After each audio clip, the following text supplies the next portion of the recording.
Welcome back, Overcasters. It's Jay here, over with the Over Manga Cast, the podcast about that time we woke up in a podcast and had to explain manga. Our heated adventures overanalyzing manga we find interesting. Join us as we overanalyze our second installment of Jujutsu Kaisen by Gege Akutami, chapters 19 through 54.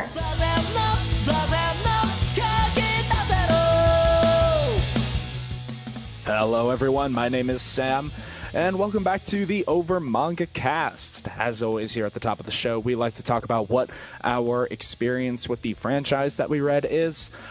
This is another returning episode. We've got a lot of these this year so far. I have not experienced too much more of it. After our previous episode that we did on this particular property, I watched a bit of the anime. I did enjoy the anime. It kind of fell off my radar, but I liked it because it eliminates one of my vanishingly few complaints about the series, but I will talk about that later.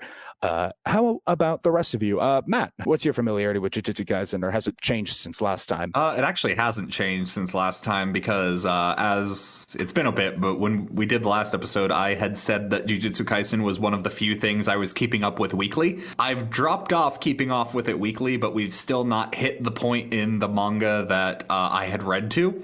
So this was just a reread for me mostly, and I never bothered to check out the anime. So, all right, Jacob. No real change for me, which, you know, hopefully you've seen our previous episode on Jujutsu Kaisen. I was, not negative by any means, but fairly lukewarm on it, and I haven't really had the bug hasn't bit me to take another or a deeper look at it, so no real change here. And Jay. I can firmly say there hasn't been a real change from our last visit. Still plugging away at the anime, though, and have had social media spoil things for me. But aside from that, still on the same boat. Good old social media. I think the one thing that has kept me from seeing Elden Ring spoilers on social media is a vanishingly small number of people have actually gotten to the end of it yet, so it's not exactly being circulated widely. But that is something else entirely. Yes, we got back into the world of Jujutsu sorcery, and we start off this current reading, an average high school kid being hideously bullied, which kind of par for the course for this manga, actually. Yeah. I always forget exactly how dark this can get, which, given the power system, it's kind of amazing that escapes me. I think it's because of the way that the characters act. Basically, the characters pretend they're in a Dragon Ball style shonen manga where you kind of know that the good guys are going to win in the end, and it's a surprise. Things go seriously wrong. Jujutsu Kaisen, I think a decent comparison of at least the way that the world works would be to the sort of like beating back against nihilism of Chainsaw Man, where the world is really, really shitty, and kind of some of the point of a lot of the characters is to, yeah, but I'm going to deal with it. The characters tend to be so perky, like... It kind of goes to show how you can get used to anything. Yeah, I think another big thing in Jujutsu Kaisen's favor, at least for why it feels tonally like this, is the cursed spirits being this strong and dangerous is a recent phenomenon that's really popping up with these guys. Because we get told in this part, like, even how their ranking system works is like a rank 1 Jujutsu sorcerer and a rank 1 curse are not the same level of power. They are judged based on, like, a rank 1 sorcerer should always, like, firmly beat a rank 1 curse, because they obviously do these rankings because they don't want their people constantly dying, which, great. If Demon Slayer could do that, that'd be great. But basically the way that they present it is that there's like a half step up for the sorcerer rankings relative to the curse spirit rankings. But that's basically the thing, is why there's this kind of devil may care attitude about a bunch of the characters, is they are in a world where if we are up against something that we should be up against, which frankly they actually are a lot of times, there's really no risk to them. It's just this power dynamic has suddenly drastically shifted with, frankly, Yuji and Sukuna. Sukuna. Like, they have started tipping the balance drastically when it was already starting to tip from Chapter 0. And that's kind of where that tonal shift is going. You've got all these people who are like, yeah, no, we're in a shonen manga. Oh, God, the enemies are now just one-hit killing people. Okay. That's a problem. Sudden power scaling. Oh, God. We don't start with something quite like that. We start with average, everyday shitty situations, as Junpei Yoshino is being harassed by some upperclassmen, or some fellow classmen, I think. I don't even think they're older than him. And we don't actually see what gets done to him, but it is eliciting a lot of screaming and the bullies, flunkies saying, isn't that going a bit too far? It's probably a beating is what he's getting. We know what it is because it comes up later. Oh, that's right. Yeah. It's cigarette burns. He put out his cigarette on Junpei's head over and over and over again. And that's why Junpei has his hair brushed down to cover that part of his forehead, to cover the numerous burn scars. We get a really strong moment early from Junpei in this scene too, where despite all of the abuse that he's getting, and like we get his internal monologue, and from the looks of all of the people participating in the situation, he is correctly assessing what's going on. Some girl said that he had touched her, and like not even necessarily in a creepy way, just in general touched her, which didn't actually happen. And so her Sim Squad basically came over to beat Junpei up.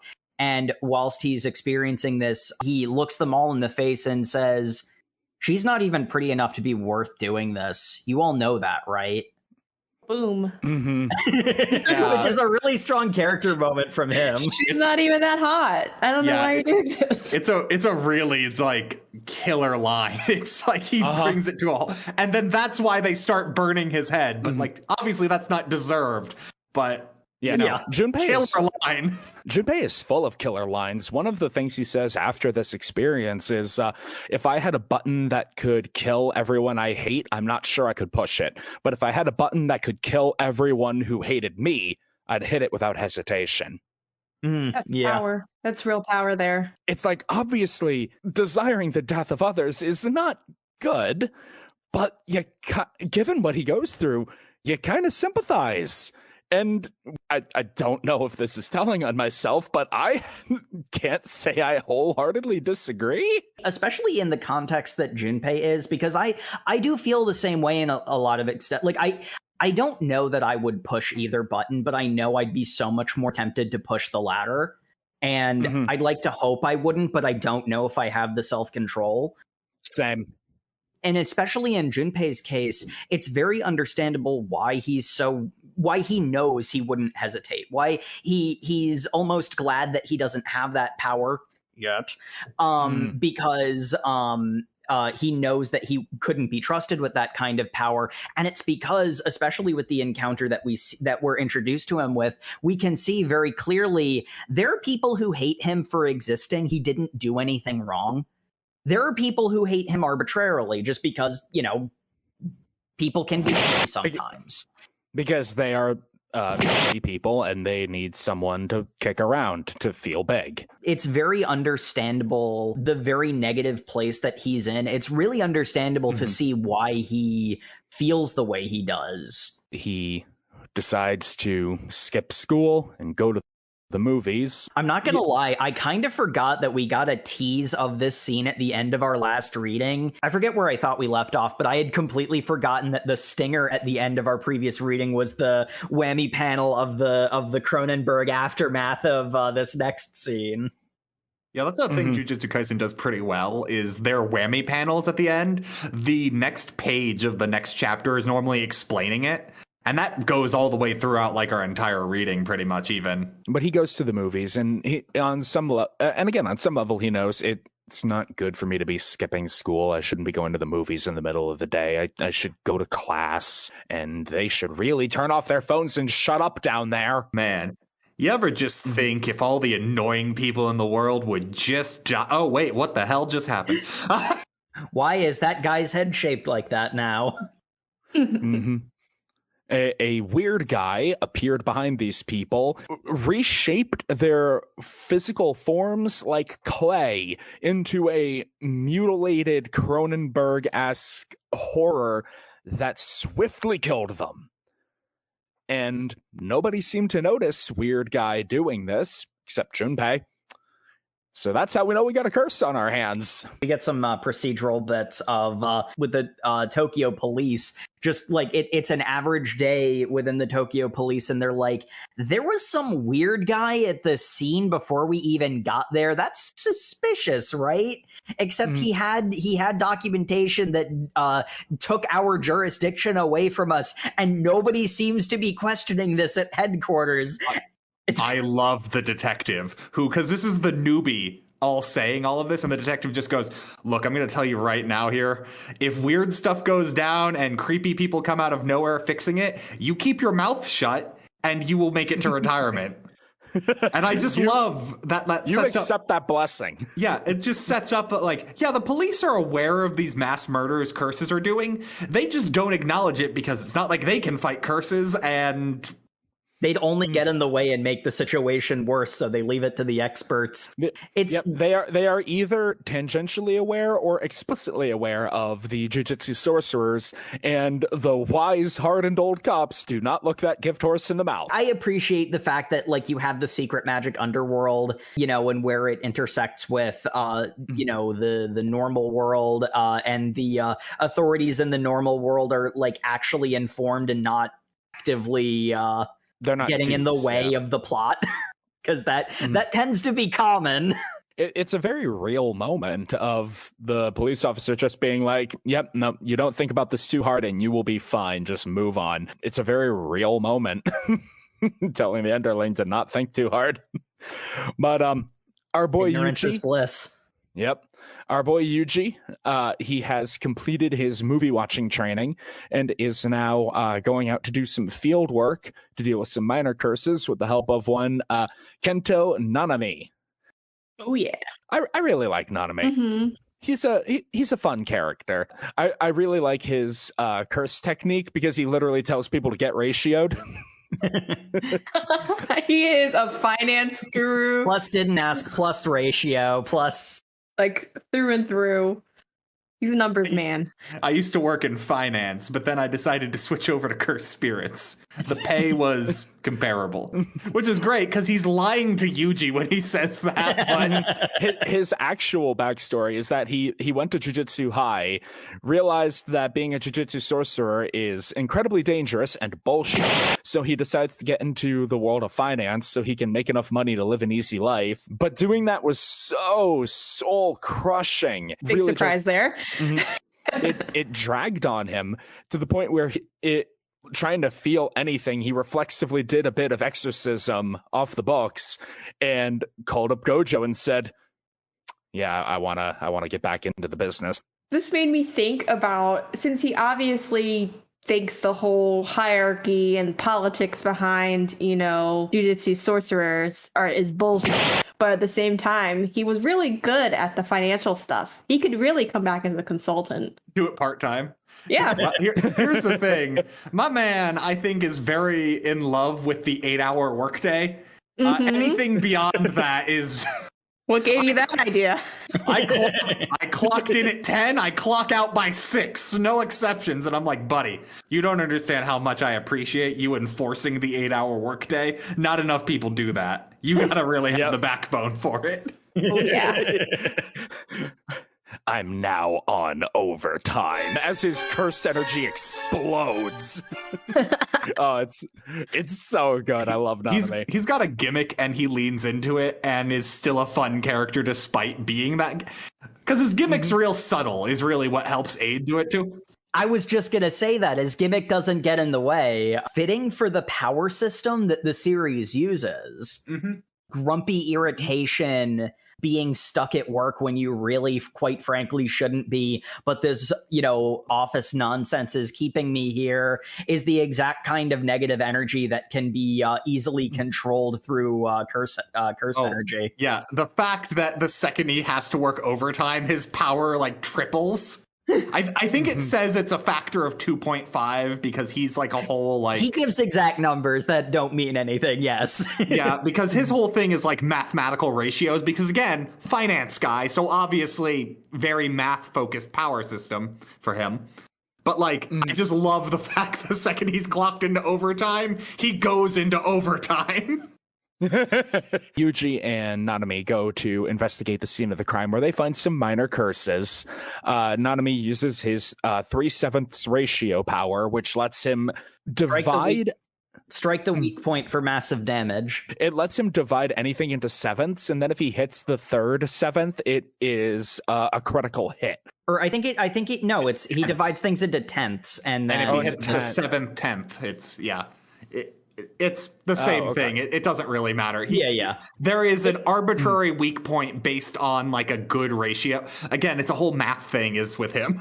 And so he handily dispatches one of the curses as Yuji is using his new divergent fist technique. I love how much they hype up the divergent fist when really it's just Yuji's real bad at manifesting his curse energy. So bad to the point that he's accidentally made a technique out of it because people are caught off guard by how slow his cursed energy is to keep up with his physical like strength. I love it because that aspect of it is cool. And then also he's going to learn a new technique later. And once we get to that, oh boy, I'm going to have some fun because the way that Divergent Fist can interplay with other elements of particularly how Yuji fights, but also like, this whole cursed energy, combat system and all. It has a lot of potential to create for some really cool, fight dynamics. Reading this has reaffirmed to me why one of the biggest draws of Jujutsu Kaisen is its power system.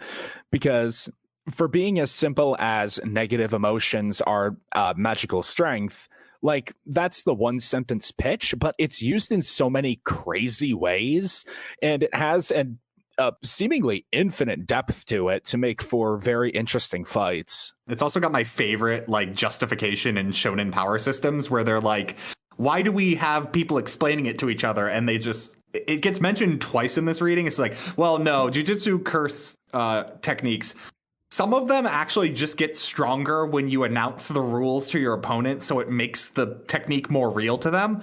And also sometimes what you can do is you can just lie to your opponent about what your technique does, so they're caught off guard by you lying to them. Because emotions have an effect on the amount of power that you have, mind games are a natural part of it, which is kind of an extension of the way shonen fights have always worked. Exactly. I was about to say that's very much on par with what immediately comes to mind is Duelist Kingdom from Yu-Gi-Oh! But that's mind gaming the opponent over and over and over again. Yes. I mean, that's like leaning into the mind games of how shonen fights work, but also I was thinking more in the context of even if you look at something like Dragon Ball, like it's very simple, but there is still a level of mind games. Like just for example, the way Roshi wins the 21st Tenkaichi Budokai is his legs are literally longer and he tricks Goku into a kick fight. It takes those two extremes and blends them well. After Nanami handily dispatches one of the minor curses, he realizes something, pulls out his phone and takes a picture of it, and he tells Yuji not to kill the other one because he took a picture of it with his phone and it worked, which means that it's not a curse, it's a physical thing. These are people. They don't look like people at all. They look like demons. So this is Yeah, and it is explained by Nurse Lady back at Jujutsu High that these are humans that through a cursed technique have been morphed into these monsters. And she immediately... Go ahead. I just felt the need to interject that Shoko is a doctor. Yes. Doctor. Yeah. She is a doctor. She has full on earned those credentials. She didn't go to 8 years of cursed medical school to become a nurse. You know what? I formally apologize. I mean, to be fair, you could argue that most colleges are cursed, but that's another matter. But I do like how she immediately turns to Yuji and goes, "Hey, you literally had no way of knowing, and they were going to die anyway because of what happened to them. Do not feel guilty about it." And he goes, She then instructs them to go ahead and just kill them because that would be more It would be more humane because the scene that we're referring to has the spared transformed humans on autopsy tables because they slowly and painfully expired after they had been captured. So there's not really anything to be done at that point. Yep. It's pretty creepy. It's incredibly unsettling. One of my minor complaints with Jujutsu Kaisen is visual clarity, and it mostly comes down to the speech bubbles. It's often hard to tell which speech bubble is attributed to who, unless it literally has a label in the bubble. This is not one of those moments because she tells Yuji to not feel guilty about it, and he says, "Yeah, okay." And you can see on his face, no, he's currently spiraling in guilt right now. Yep. He is actively beating himself up. Well, because at this point, Yuji's entire motivation for being a jujutsu sorcerer is to help people find a natural death.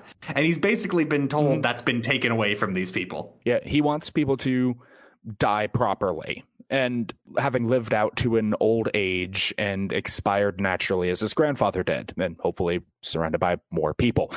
These people were brutally transformed by a monster into hideous, agonized mockeries of the human form, and then put down by people like him. And that does not sit well on the boy's shoulders at all. Yeah, there's also one of the elements I noticed is that cursed spirits will occasionally mumble something associated with the emotion that they had. The people transformed into these twisted monsters also did the same thing. There was really no I'm honestly not entirely sure how Nanami realized that there was anything unusual about them. One of them was wearing a wristwatch. That's right. Actually, I thank you for reminding me because I was going to praise that. I remember when I was initially reading it, I saw there's a glamour shot of here's the cursed spirit that we're going to use to introduce our new character Nanami.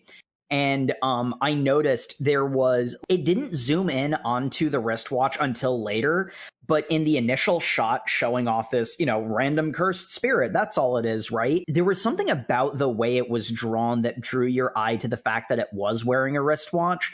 And I noticed that, and I'm like, that's a really weird detail to have.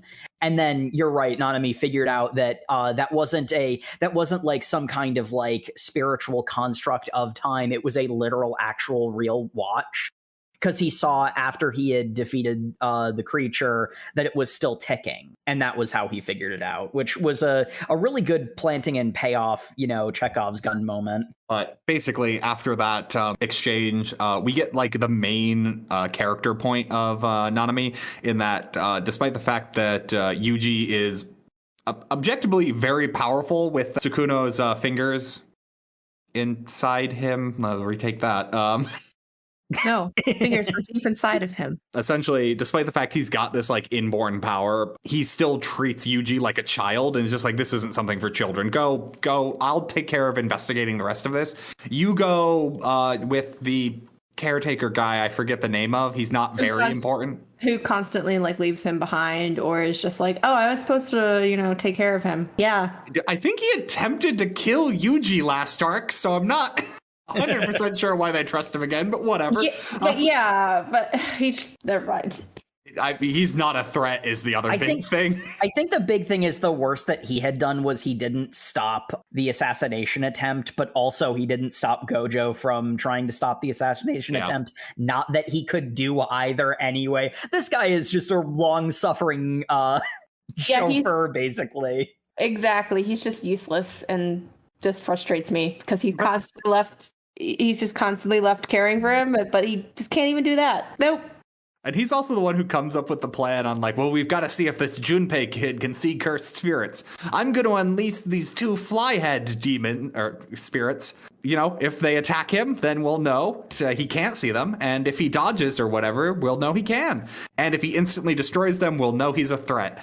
And then Yuji's just this doesn't seem like a great plan, but we're both kind of dumb, so let's go for it. Not ethical at all. It's not. There is a non-zero chance an innocent person is getting assaulted because they were at the scene of a crime, not... And if he defends himself, he's a threat. Witch trial logic. Yep. There are a couple cases where Yuji talks about how he's not that smart. And honestly, I know that's a standard shonen protagonist trait, but I think we even mentioned last time, he's honestly not that dumb. Like, he doesn't really fall into that trope category. He's got very good instincts. Yes, that's the trope I was about to expand upon. A lot of the protagonists are criticized for being intellectually, or not, yes, academically inferior, dumbasses. But when it comes to, the heat of battle or just being able to pick on those little nuances that happen in between people socially, they excel to such an extent that people are like, whoa, I never would have been able to perceive that. And it's like, well, yeah, because you don't understand people. Yuji dodges a lot of the jokes a lot of shonen protagonists eventually get, which is like, they're not smart, but they're good at fighting. He doesn't care about it a lot. Yeah. He's not tactically minded, which when he's compared to his peers is probably not great. It just comes out the most in non-combat situations where he's just kind of airheaded. Mm-hmm. But see, that's sort of the point I was getting at, though, because it definitely frames Yuji that way. But sort of the thing about this scene is that the way that the weenie little chauffeur is phrasing it is that Yuji will be just behind the cursed spirit, and if Junpei doesn't react, then he's a red herring, etc., etc., etc. And Yuji immediately notices that's a stupid idea. If anything goes wrong, that could kill him. So, I don't even think that he really falls into that category. They just say that because that's kind of standard for shonens. Well, regardless, instead of doing the plan, Yuji's being kind of harassed by his teacher when we switch to his... Yuji's being harassed by his teacher he hasn't seen in 17 chapters. No, yeah, you're right. I challenge you to another shot put match. That's right. Yuji's been to one day of high school. I forgot. Oh, God. But, yeah, so Junpei is getting harassed by one of his teachers because, again... those kids that were killed in the movie theater were his classmates. So his teacher came over going like, hey, you've been skipping school and also you didn't come to the memorial service for your classmates. That's kind of weird. And Junpei's like, I hated those guys. I also kind of hate you. But he doesn't say that out loud because Junpei has dark thoughts, but is not vocalizing them. Yeah, and I mean, it's one of those situations where, the teacher's really easy to hate, but it's very obvious that he's just not paying attention to the red flags. It's not like he's being actively malicious or bullying. It's just he could be doing better. I think they do a really good job of making Junpei's, his bullying's pretty severe, but really, it's only really accelerated by a few people not paying attention. And one person taking it too far and no one really standing up to it. It's not the entire world is against him, constantly beating him down. It's some people who should have been paying attention weren't, or they didn't think it was as severe. And one person took it too far and it kind of just was accepted, which really he was a child who was left behind. Yeah, basically. This interaction is a good moment reinforcing, the stuff that we mentioned earlier about those two buttons and which one Junpei wouldn't be able to push and which one he'd push in an instant. Because it really does, if someone was around to stop the people in the latter category, he wouldn't feel so strongly about it. Exactly. But thankfully, Yuji to the rescue with cursed spirit shenanigans as he runs in to grab the fly head, which Junpei obviously noticed, and Yuji noticed him noticing.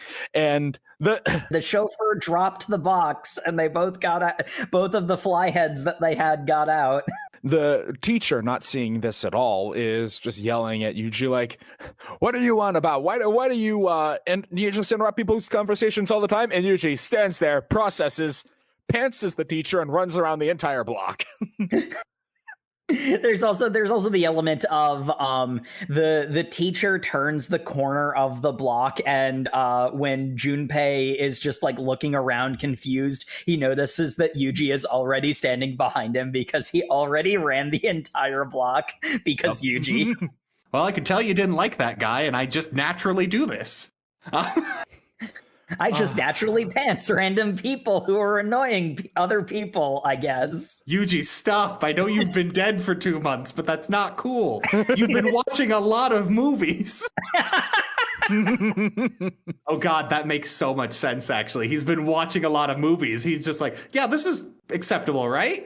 This is normal human behavior. Sure, buddy.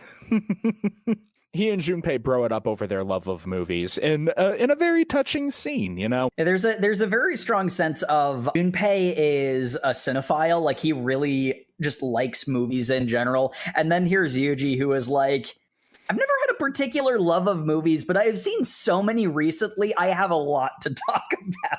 Yep. And they do indeed get involved into a deep conversation. Yeah, they deeply analyze the sequel to a B movie, and I don't know, maybe I kin with them a little bit. Maybe. Possibly. Look, having known Jacob for well over a decade at this point, I'm sorry. I saw this scene and I'm like, this feels like something Jake would slot right into. I love Junpei's line is essentially like, it's not a very good movie, but I've got a lot of thoughts about it. Oh my gosh, that is a vibe. Oh, it's such a vibe. Listen, Jay. And, you know, it seems like it's just this happy little scene until a villain appears, looks down at them and from like an overpass and says, all according to Keikaku. Yeah, I forget exactly where these scenes line in, but like the entire time this like side paneling is the main curse villains are having their little like island vacation cutaways. Yeah, it was just like, is this supposed to be like in a different dimension, or are they literally just at the beach right now, like downtown the beach? It's a different dimension. It's like a pocket dimension thing. Okay. Like if you could make a pocket dimension, wouldn't you not make it the beach? No, I wouldn't. Oh, I would. Probably would. the duality of man. They're having their like super secret meeting, and it's like, we can now manipulate Sukuna's vessel. Mahito will it's like Mahito, which in my head he's Mojito. I mean, you'd still be correct. Yes. He's also naked most of the time. Yeah. Because he's the perfection of man. Yes, so he naturally has to be naked all the time. Yes. Yeah. He is the primary antagonist of this arc, and he is the one who did the Cronenberg-ing earlier, because he has the capacity to see people's souls, and more than that, he can touch them and manipulate them. And because the form of the body is derived from the form of the soul, by reshaping people's souls, he reshapes their bodies, and that's how we get the Cronenberg monsters. You know, this is just said. This is just like explained as his power, and I'm left sitting there like, this is a pretty hefty metaphysical reveal that you just did, Akutami sensei. Are you sure you want to just move on from this? And now Nanami is fighting him. Okay, sure. I love how complicated Mahito's power is and how seamlessly it's explained. Like, it's a very complicated thing that they manage pretty well in their explanation by, like, 2-3 pages. You can really tell that Akutami sensei has spent a lot of time studying the power systems of shonen manga, particularly how to make it so that even the most complicated power doesn't come across as stupid. I'm looking at you, Lieutenant Hinawa.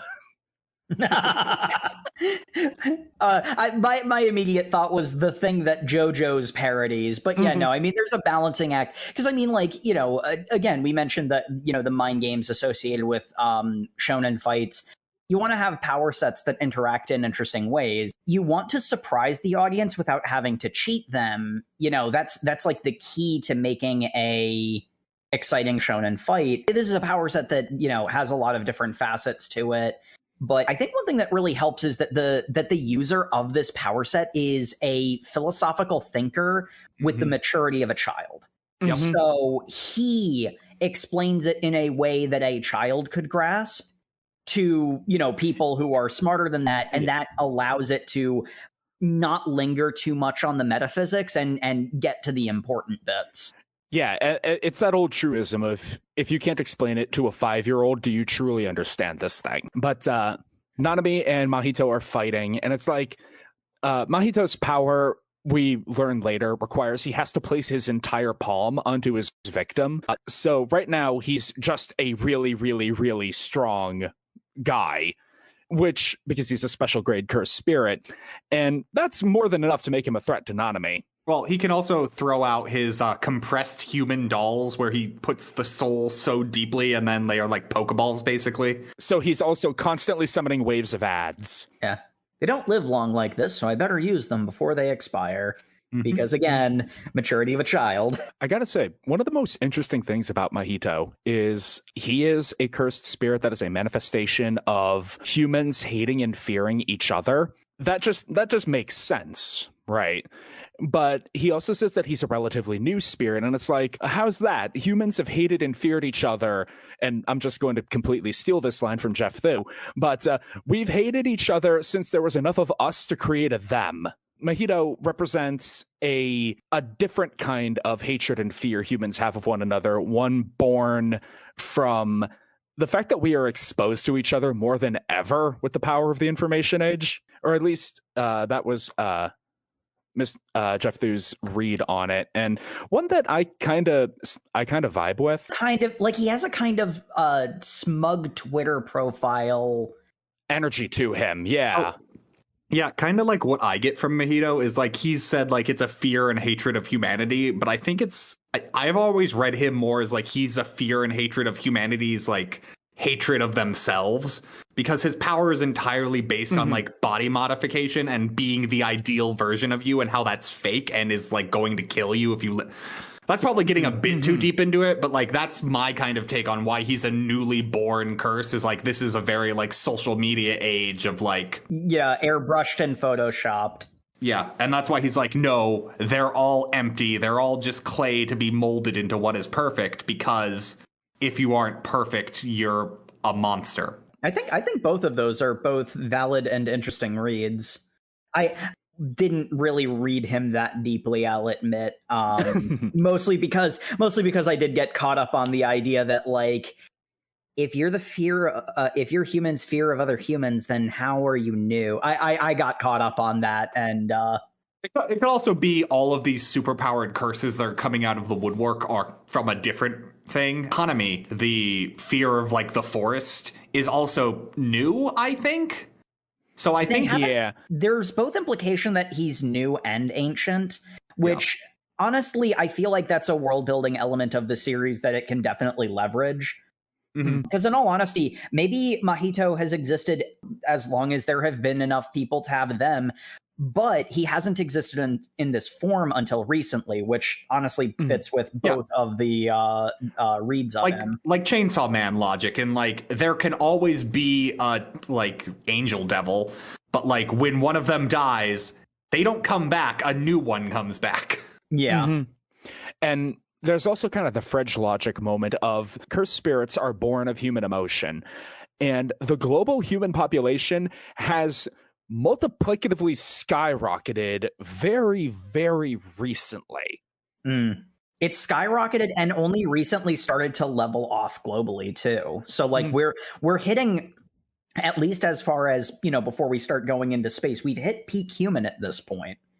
Which, there's a metaphor in that somewhere circa Jujutsu Kaisen.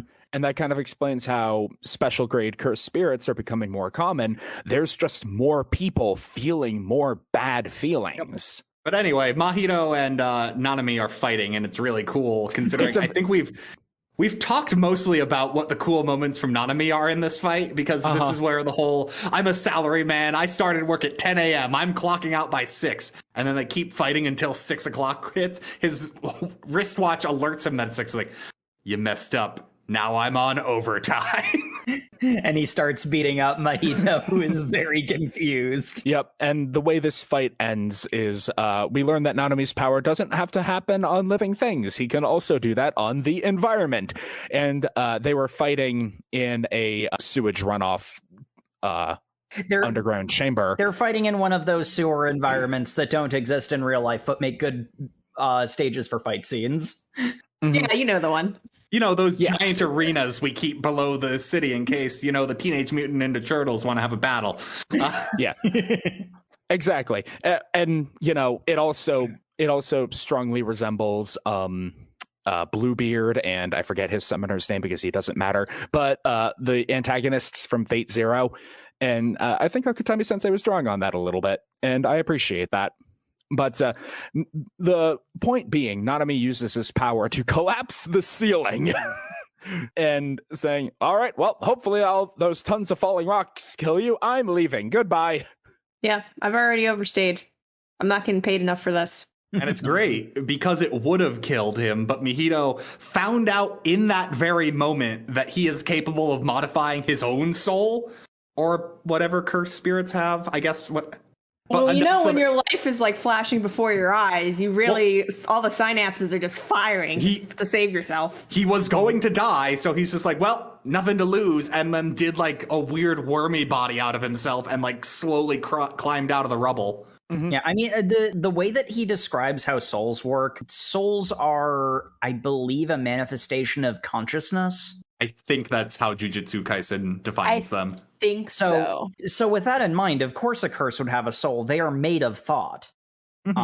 So it's one of those ones where it's almost like a moment of in-universe fridge logic where he realizes, wait, I totally have a soul too because I am made of thought. He's able to mold his without it slowly killing him, which is probably the better thing. I was gonna say he touches himself, but like... Yes. Phrasing. But deeply. Yeah. Yes, deeply touches himself. He deeply touches himself. There, I said it. He's going to be a little gentle so he doesn't hurt himself, but... Look, we will get to his domain expansion and all of the hands later. Oh, we will? Anyway, this fight has been going on simultaneously with Yuji hanging out with Junpei. And then Junpei's mom comes to pick him up because she's like, hey, I got a call that you didn't go to school. Also, someone pantsed your teacher? What? Yeah, his cool mom. His mom is pretty cool. Oh, Junpei mom's so cool. Too good for this world. Too good for this world, and she's rapidly taken out of it. Yeah. Yeah. I mean, the series really leans into its angsty theming with this arc pretty hard. To good effect, I'd say, but it really leans into that. Look at this super cool character. Wouldn't it be a shame if the super cool character immediately died? Oh, wait.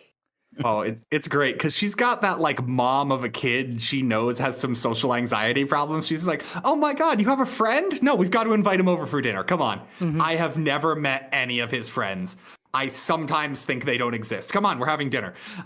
And Yuji's like, cool, family. I've not had one of those for several months. I mean, hey, free food. I ain't gonna say no to that. Yuji, tell me some more jokes. You're so funny. Yuji just quoting movies. Mm-hmm. And mom doesn't get it, but Junpei finds it hilarious. What a weird scenario. They're at dinner and she's like, hey, Yuji, you're kind of funny. Tell another joke. And then he just goes the scene from Castaway with a plate. Wilson! And I'm like, what a weird non sequitur. I mean, she found that joke funny, and then that's the point where Junpei's like, wait, isn't that from Castaway? Yeah, you got it. Mm-hmm. And then Protag thumbs up TM. Mm-hmm. But it is all of these hours later that weedy chauffeur finally gets in contact with Yuji. When the higher-ups hear about this, I'm going to be in so much trouble. Oh, hi. Hello, higher-ups calling me on the phone. No, I'm going to get him right now. What do you mean you're not with him? Beep. And that's basically his life. That's been his life since he's been introduced to us. I love how Nanami is in that phone call going like, what is going on with there? Well, I'd investigate this more, but I'm currently dying. Yeah. Because he got hit once, and that was enough for him to go, this is going to kill me. He's been bleeding profusely ever since, so he's limping his way back to get medical attention. I'm bleeding, and I should be clocked out now, so I'm just gonna go. But Junpei's mom drinks herself to sleep.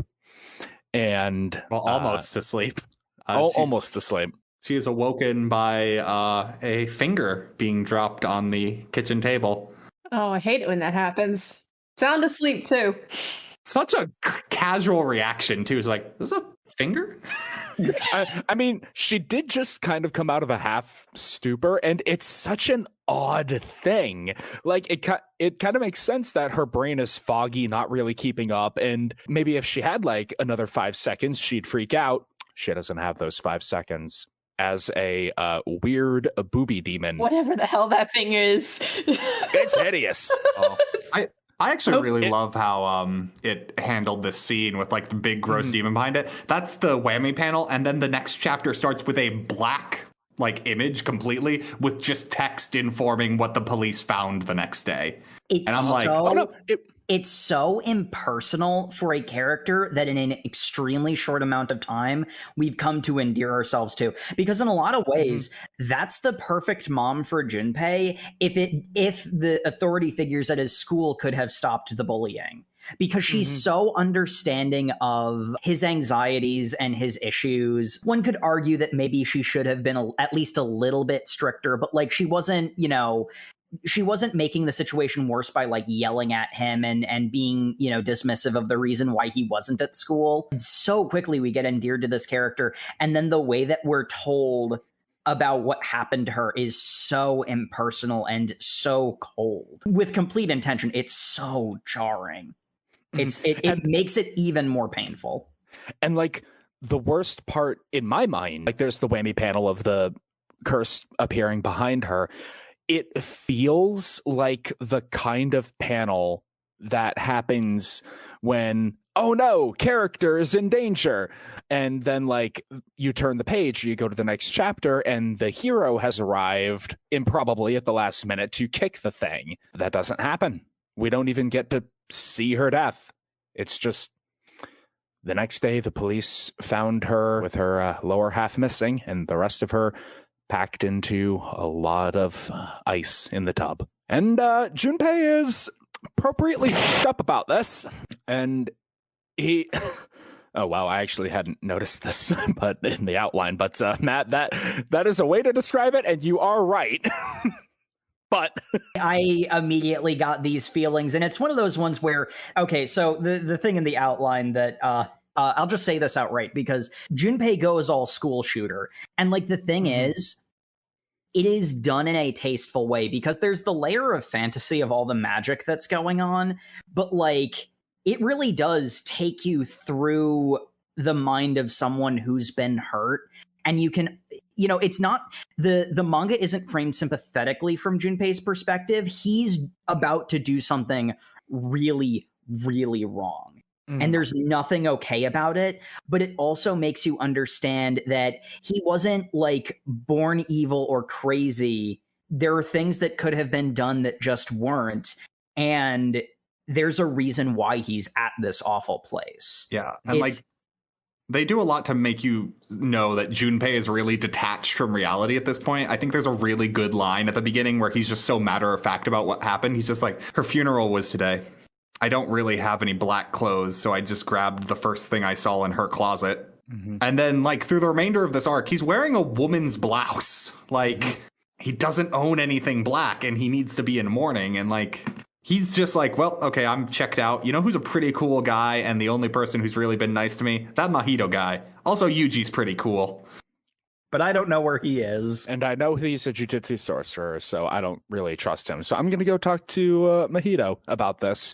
And Mahito's like, hey, that finger, that's a powerful cursed object. Somebody who has a lot of money and a reason to dislike you could have found a way to get this and put it in your house to draw that curse there to kill your mother. The first thing that comes to Junpei's mind is the rich kid bully that scarred him. And it's just so impossibly evil from Mahito. It's such a manipulative thing, because my immediate thought was I was expecting Mahito to send Junpei against Yuji because cursed object, cursed sorcerer put those together, but it goes in the direction of having him go after one of his bullies. But either way, the immediate thought that me, detached reader who is, emotionally invested, but not, part of that world, my immediate reaction is, it's so obvious that Mahito did this. It's so blazingly obvious. But of course, Junpei can't put that together because, who are the people who have been nice and kind to him? He doesn't think they'd do this to him. Who's the person who's been the most cruel to him? Of all the three people who it could be in Junpei's mind, the people who are obviously have been openly cruel to him. Yeah, it's like it's either the rich asshole, the guy who's been nice to me and giving me superpowers, or the random kid that I met. Or the cinephile who also knows about the superpowers I've been getting recently. Even if they didn't make it clear that Mahito was a villain, like if they cut some of his scenes down to make that less obvious, I still think it would be pretty obvious who was actually responsible for it. But again, it's easy to say that from the other side of the page. Yeah, it's clear Junpei doesn't want it to be Mahito, too, is the big thing. He wants it to be the people he's angry at, because that's like the entire way cursed techniques work, though, is you take what you're upset at, you take those negative feelings, and you direct them at people. You make use of them. And what he's doing is the bare minimum of a curse technique. He's got all this hate and resentment in him that he just wants to point at the person he hates. And even though he's wait, do they really deserve it? It doesn't matter. It's just a power you can use. Yeah. It is a fire that needs to be let out of him. He walks into the school during a big assembly. There's an award being given out, and rich kid. It's a pretty funny scene. It was an essay contest, and the rich bully gets first prize, and he looks over at the second place winner and he says, "You idiot! I asked for just a regular thing, not a prize winning one." Mm-hmm. And he's legitimately angry that he has to do this. Well, because now he's got to defend the lie rather than just being adequate enough, Yeah. Exactly. It's just more reason to know that this kid's a piece of shit. During all this, Junpei walks into the auditorium, and Mahito descends a curtain over the area, one of those black goopy things, and everybody falls asleep except the teacher that was pantsed. And the rich kid bully that hates Junpei, and Junpei summons a Shikigami, one of those cursed spirit puppet things, which is a giant jellyfish that inflicts an agonizing poison on the poor bastard. You deserve this and more. He's I have no idea what's happening right now. This is some cosmic level retribution for burning your head with some cigarette butts, which is bad. I'm acknowledging that. My arm is something right now? Both Shota and the teacher... They can't see the cursed spirit. They can't see the Shikigami that he summoned. But reinforcing what we mentioned earlier, both the teacher and the and Shota are bad things happened, but this is, I don't deserve this. None of these people deserve this. And Junpei just completely dead-eyed, I don't care. Because that's the place of anger that he's at, where he's just numb. He's just acting. But not only the place of anger, but not to go back to the fact that it comes up several times, they are just children. Both the curse and Junpei are both children who have difficulty in directing their anger in any type of, functional constructive way. So it just comes out all at once and it's just 0 to 100. Damn the consequences. Yeah, kids are cruel, Jack, and Junpei's very in touch with his inner child. This comes up even in what's going to be the next big moment of this, which is the fight that will inevitably ensue. But one of the big elements of curse techniques, and the reason why Yuji had that whole movie watching endeavor, is Jujutsu Kaisen is very much in the camp of anger can be motivating, but uncontrolled anger is always a de facto negative. Which is something I personally agree with very heavily. Junpei is very much in the case of he's not thinking; he's just the rage right now. He is. You can see on his face; it's no thoughts head empty. He's just inflicting pain because that's all he can think to do now. Yeah, what's the Demon Slayer quote that's really good? It's if anger was enough to propel humans to victory, demons would have been slaughtered ages ago. Yeah. Yes. Exactly. Yeah, my favorite quote from our past reading of it. That's really the cool thing about the whole Jujutsu power system is, the more, broken and messed up of a person you are, objectively you have more power. You have a bigger number than the other guy if you are more messed up as a person. But the whole point of like the jiu-jitsu martial arts and, you know, mastering your curse technique is finding constructive or at least broadly helpful outlet for that negative energy. Mm-hmm. It's coming to terms with trauma. Mm-hmm. Fiction that has a point. They use the unreal elements of it to magnify an element of real life. And sometimes you go through a traumatic experience and you can make yourself better for it. It doesn't happen to everybody. And sometimes, you know, someone gets hurt and they lash out. And that's why I say it's so tasteful how you really do get the school shooter vibe from Junpei, because that case is really where he is right now. You also feel why he's doing this. Mm-hmm. You understand it. Sometimes you just get so mad you summon a giant jellyfish. Like, Yeah. I hate it when that happens. Hashtag Elden Ring. I mean, you know, though there is also the factor of in fiction sometimes, and I mean, like, you know, it happens in reality too. Fiction will usually, at least the percentage is higher in fiction where someone can come in and save the day when it gets this bad, because we have Yuji arriving to hear someone that Junpei trusts saying that you're not being yourself right now, and tries to talk him down. Because Yuji interacts at the very end, and because it's also really good in what the Jujutsu Sorcerer's entire plan for today was to watch him, because clearly this kid they were already suspecting for some stuff just went through a horrible tragedy due to a Sukuna finger, like, in their house. Mm-hmm. This is now public enemy number one. We're going to be investigating this. And when a veil is placed over the high school, they're like, okay, we're going in. There is also an element of that sort of echoes the more real world aspects of Junpei's story, where the powers that be were going to observe and let happen what happens, which means that they were out of position. Whereas Yuji, who was told not to go in, recognized the red flags and went there immediately. So he basically got in under the curtain.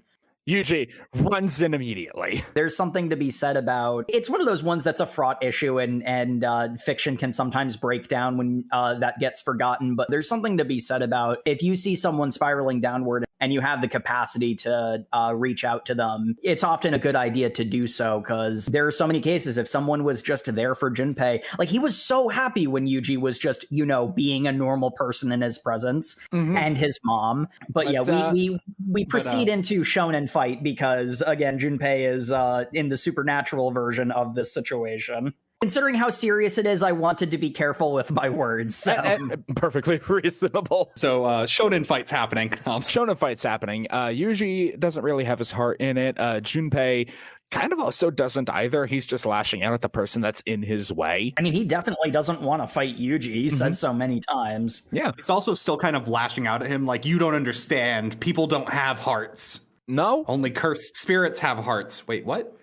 No, I'm pretty sure that people do have heart. And it's like, it reaches the point where it seems like the power of friendship is going to break through to Junpei. And then Mahito walks down the staircase and ruins everything. One thing I really love about Mahito is how he just has like a meta sense of, yes, a shonen cliche is coming.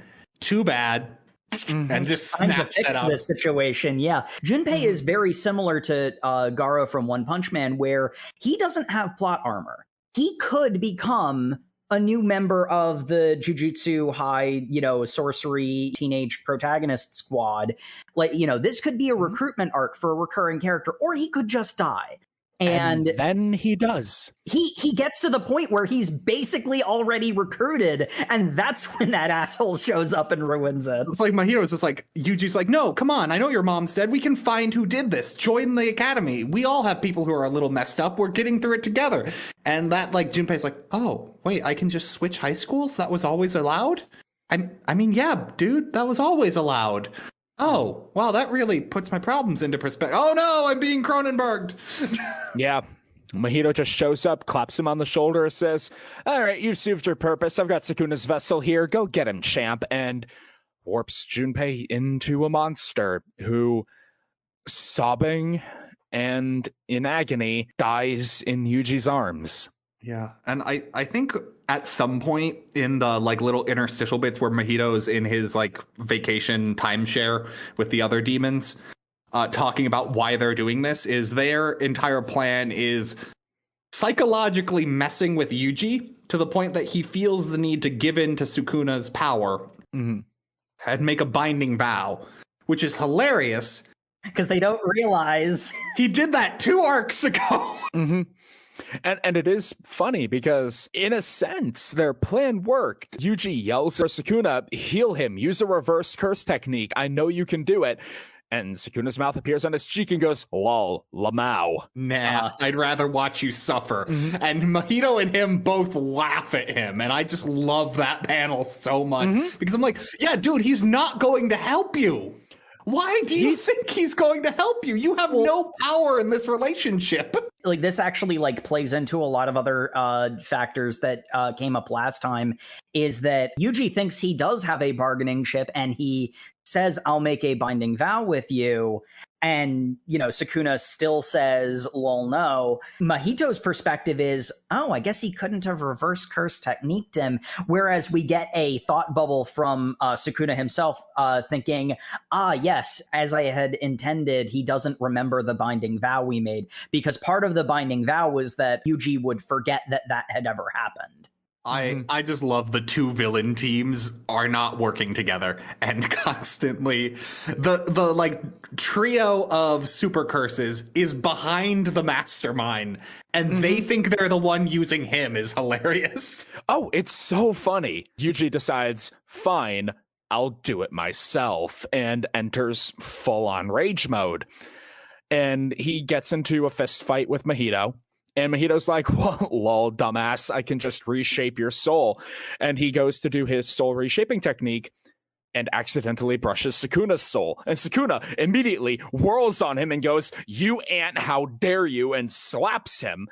If you do that again, I'm not holding back. The literal line from the manga is know your place, at which point Mahito goes flying through a wall. Yeah. You and I had a good laugh at this runt that I'm inhabiting right now, and I'm going to let you live for that. But if you do that again, you're suffering for it. And Mahito's like, yeah, okay, Chief. How come Yuji can hurt me? Wait, is it because he has a secondary soul in him? He intuitively understands the shape of the soul and can punch mine? Oh no, he hard counters me. I'm kind of playing up Mahito's fear here right now. He's not actually afraid. He loves this. Like, he's happy that he gets a real challenge. My mortal enemy. Ooh. Oh, the amount they just start yelling mortal enemy and nemesis at each other in this fight is great. Yuji probably doesn't intellectually understand how souls work in his universe, but he certainly has a intuition for it. Mahito assumes that it's because of Sukuna, and we have no reason to think otherwise. I wouldn't be shocked if there's something about Yuji in particular that's different from Sukuna, but that's to be later discovered or not. One of the other things is Mahito, a mistake he kept making, and it was very hard for him to correct for, was he kept changing his shape to deal with the physical punches that Yuji was throwing, and then Divergent Fist was slapping whatever shape he had morphed himself into because it was delayed. And Yuji, he can't get it to happen simultaneously, which will come up later, but he does have some control over how quickly how much of a divergence there is. So he's intentionally having his attacks be out of step. This combined with the technique he gets later, one of the cool things is I could totally see a character with some kind of infinitely powerful against one hit barrier, and Yuji specifically uses Divergent Fist to get around that. There's so many ways you can use that in interacting with other power sets. Just a whole lot of fun, and this is just one really good example of that. Yep. But basically, the 2 of them have been fighting long enough that eventually Nanami can make his way into the school, and they start double teaming Mahito, which at this point, Nanami has realized that his attack, he's hard countered by Mahito, and Mahito is hard countered by Yuji. And together, what they're working for is Nanami will create an opening for Yuji to get in and get a strike in. And Mahito's just like, okay, I realize what's going on. I'm going to vomit up some human puppets because I think Yuji's still a little baby boy who's going to be afraid about killing people. So go take care of that, and I'm going to handle Nanami. And Yuji goes after these people and kind of is like hard countered by his own, like, at this point, he's been struggling with this the entire time, is he's still going off the thing he said in the first arc, which is, I want people to have a natural death. And he is hard coming to terms with the fact that is not possible in this situation. Killing these people is the most merciful thing he can do. It's the only humane option that he has. Mahito bets this entire fight on Yuji will not be capable of doing this and basically starts gloating about it to Nanami. And Nanami's just like, you idiot. No, that's not going to stall him as long as you think. I think he's going to make a decision, and that's going to cement his anger. And he can probably kill you with the power boost that's going to give him.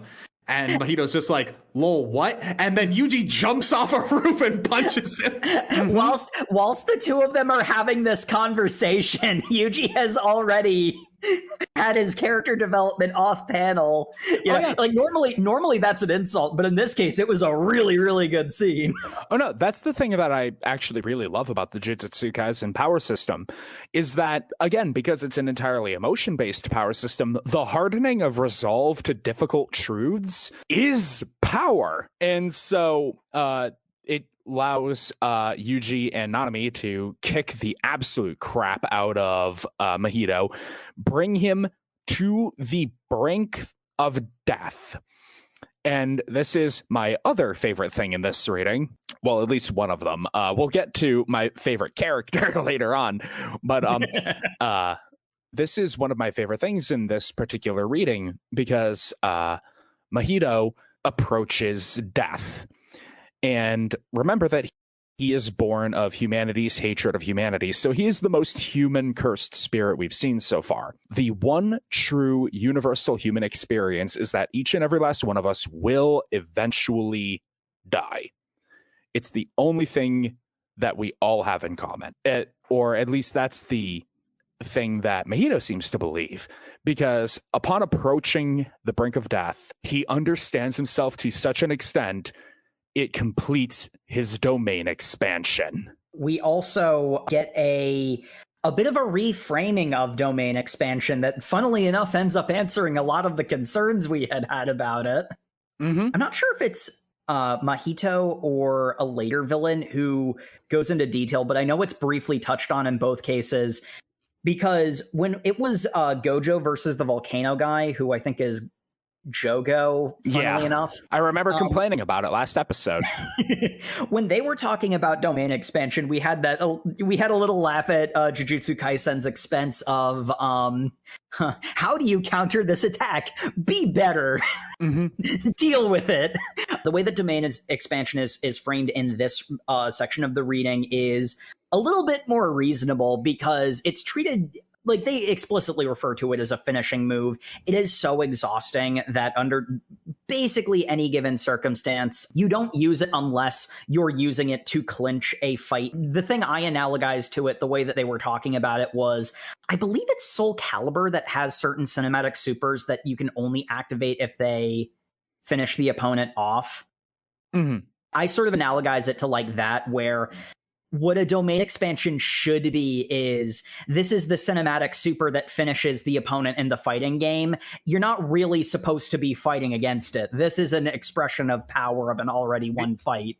It's like an ambush predator at that point. Like, the second you are in the spider's web, you're dead. Mm-hmm. It is keeping you in place so you can no longer dodge and you are being hit by all of their attacks. That is the point of a domain expansion. Mm-hmm. And the self-embodiment of perfection, the hand dimension. Horikoshi, eat your heart out. It is made of hands. Yep. And Yuji is stuck on the outside of it. Nanami kind of accepts his death, and this is where we get the flashback explaining his backstory. But Yuji is stuck on the outside, pounding against the barrier, And he breaks through because domain expansion is ultimately meant to keep things in, not out. And Yuji was not included in it because they want him to survive to empower Sukuna. Not to mention the fact that if Mahito knows, if I attack Sukuna, he's going to kill me. Well, it's even worse than attack Sukuna, because in the domain expansion, one of the triggers is the person whose domain expansion is.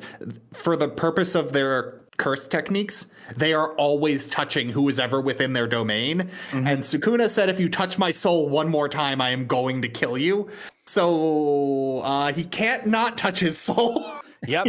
And so when Yuji breaks into the domain, Yuji doesn't know that this is the case, but when he breaks in, it causes Mahito to touch Sukuna's soul. And Sukuna instantly goes, I thought I told you, and slaps all the taste right out of his mouth. It's a cut through the top of his shoulder that looks like it drains all the blood from his body. Get that high blood pressure looked at. Yep. And it immediately shatters the domain. Not even Yuji knows what happened because that was so fast, he didn't register the fact that Sukuna took over for an instant. Nanami doesn't either. The only one who really understands what happened is Mahito because, he got slapped. So he's like, okay, I'm leaving now. And he pulls a cell and swells up like he's about to explode, but it was just a mimic. And he slinks away into the sewers and escapes. I love the fact that that mimic is punched and it's like, wait, it was just full of air. Dang it.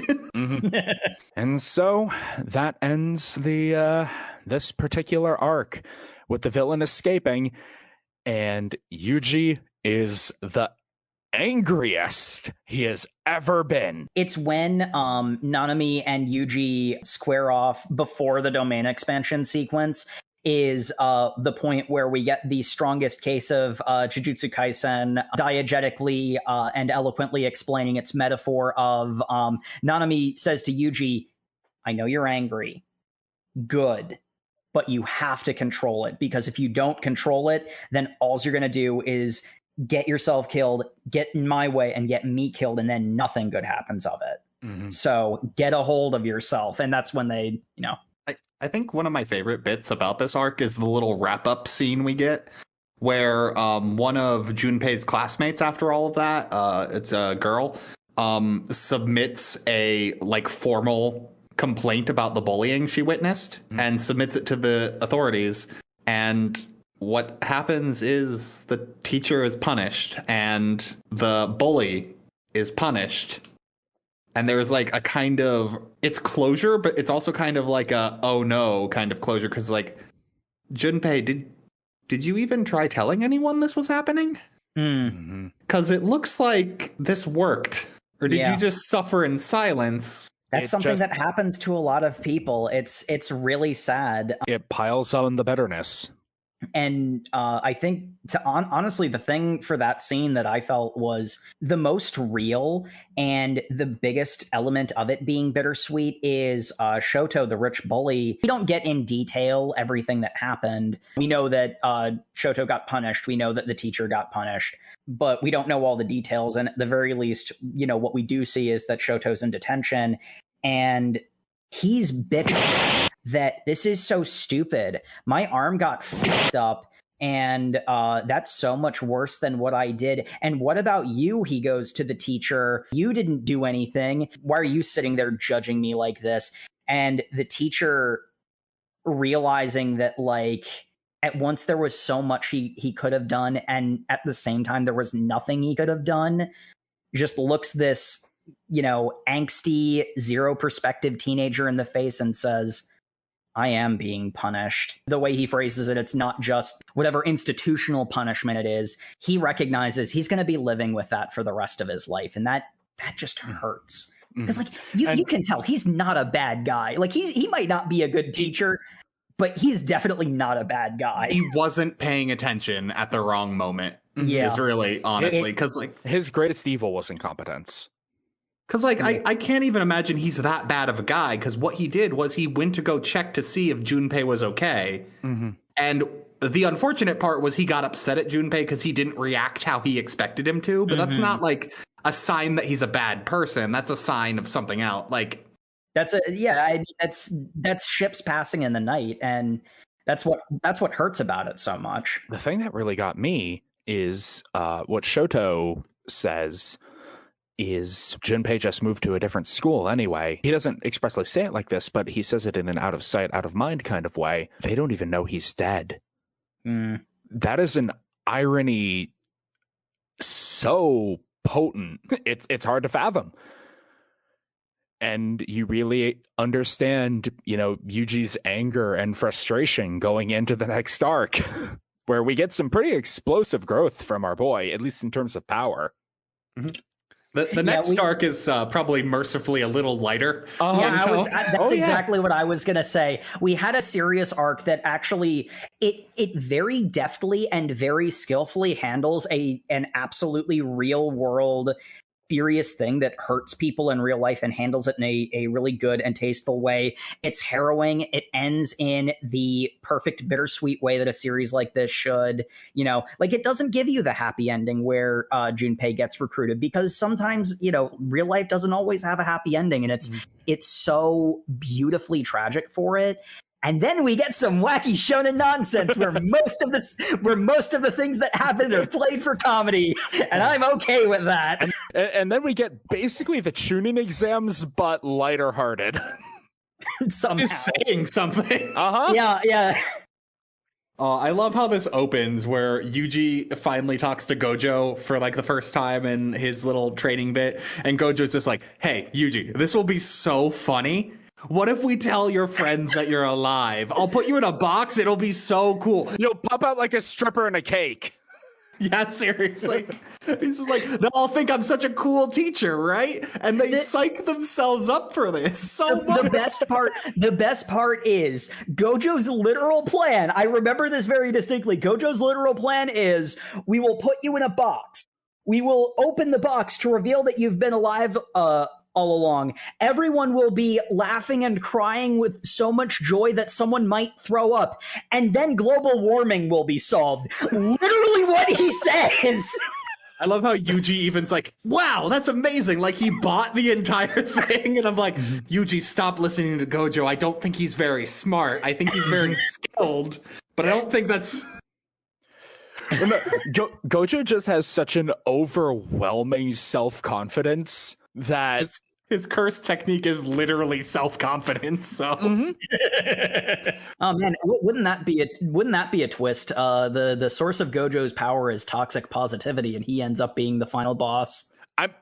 I mean, it is toxic positivity, but final boss, I'm not sure about. I mean, it's just, random thought I just had. Is it really that toxic if it only hurts everyone around you and only benefits you? Wait, no, that's the definition of toxic. But anyway, my favorite part of this is the Yuji's been alive surprise. They reveal, and there's a full panel of his friends and Panda, all just blank staring with it's such a subtle emotion. I love it, because it's like, what am I looking at? And a momentary, slight disgust to it, because these are people slowly realizing our friend faked his death for 2 months. Mm-hmm. Like an insane amount of time to pretend to be dead. There is such a look of, are you f***ing serious right now? They are not happy. They're so mad. And who's to tell us this? The hour before the event we've been practicing for happens. And next chapter, they force Yuji to hold up a picture frame that's used for dead people over his face, and he's like, the dearly departed thing. Oh, Panda's over in the corner like, isn't that a bit excessive? He was told not to tell anybody. Wait a minute, that panda can talk? Shut up, Yuji, you're dead. Okay, I'm sorry. I love how his two friends are the ones who are not letting him off the hook for this. They're like, no, what you did was not okay. Our heroes make their plan. The enemy team from Kyoto Jujutsu High make their plan, which involves explicit orders from their teacher to murder the hell out of Yuji. Yeah, Not just their teacher, also their principal. Their principal. Their teacher and their principal, yeah. The Tokyo students make their plan to succeed in the competition. The Kyoto students make their plan to murder one of their opponents. Mm-hmm. With extreme prejudice. I love how much time they spend setting up what the game is going to be that they're playing. But the Tokyo people are the only ones who actually acknowledge those rules, which I love how that culminates at the end, and they're the ones who got all the points because they were the only people playing the game. So the plan ends up becoming playing around your boy, the man, best character, Aoi Toda. Yeah, because I guess we should summarize this at the beginning and then go into the individual fights, because otherwise it's going to be very back and forth. It's a procession of a lot of individual fights. What happens is the Kyoto team decides, well, why don't we all just gang rush Yuji at once? And they're like, no, we can't do that because Toge, I think, is the cursed speech user. Mm-hmm. And they're like, the problem with fighting him is he can take out a crowd of people just as easily as he can take out one. So what we need to do is split them up into single file and then just send our strongest fighter to fight Yuji. And Toda's just like, you heard my name? Mm-hmm. Well, and the part that I like is Toda is not about this whole murdering Yuji idea to the point where he kicks out a wall and turns to the principal and says, someone who hesitates when saying what kind of girl they like. You think you honestly are cool enough to order me around? If you try that again, I'll kill you. And he leaves. Like, this man is a champion.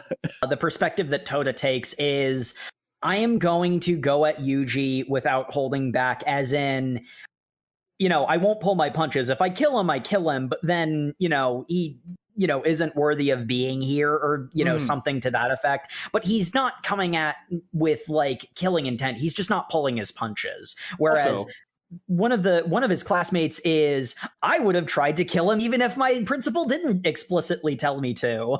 Also, Toda has motivation to end this tournament as quickly as possible because the idol he is in love with will be performing on a TV show. Mm-hmm. And someone's like, well, wait, can't you just record it if it's on a TV? I'm going to go there live and also watch it when it's broadcast. Do you think I'm some kind of idiot? Aoi Toda is no casual. Mm-hmm.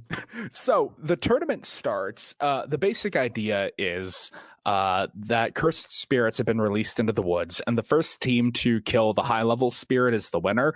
And if nobody kills the high-level spirit, then whoever killed the most low-level spirits is the winner. Our protag team from Tokyo go into the forest and begin their adventure, at which point Toda breaks through a tree and says, all of you fight me at once. All right, just as we planned. Yuji, get his ass. And everyone else runs.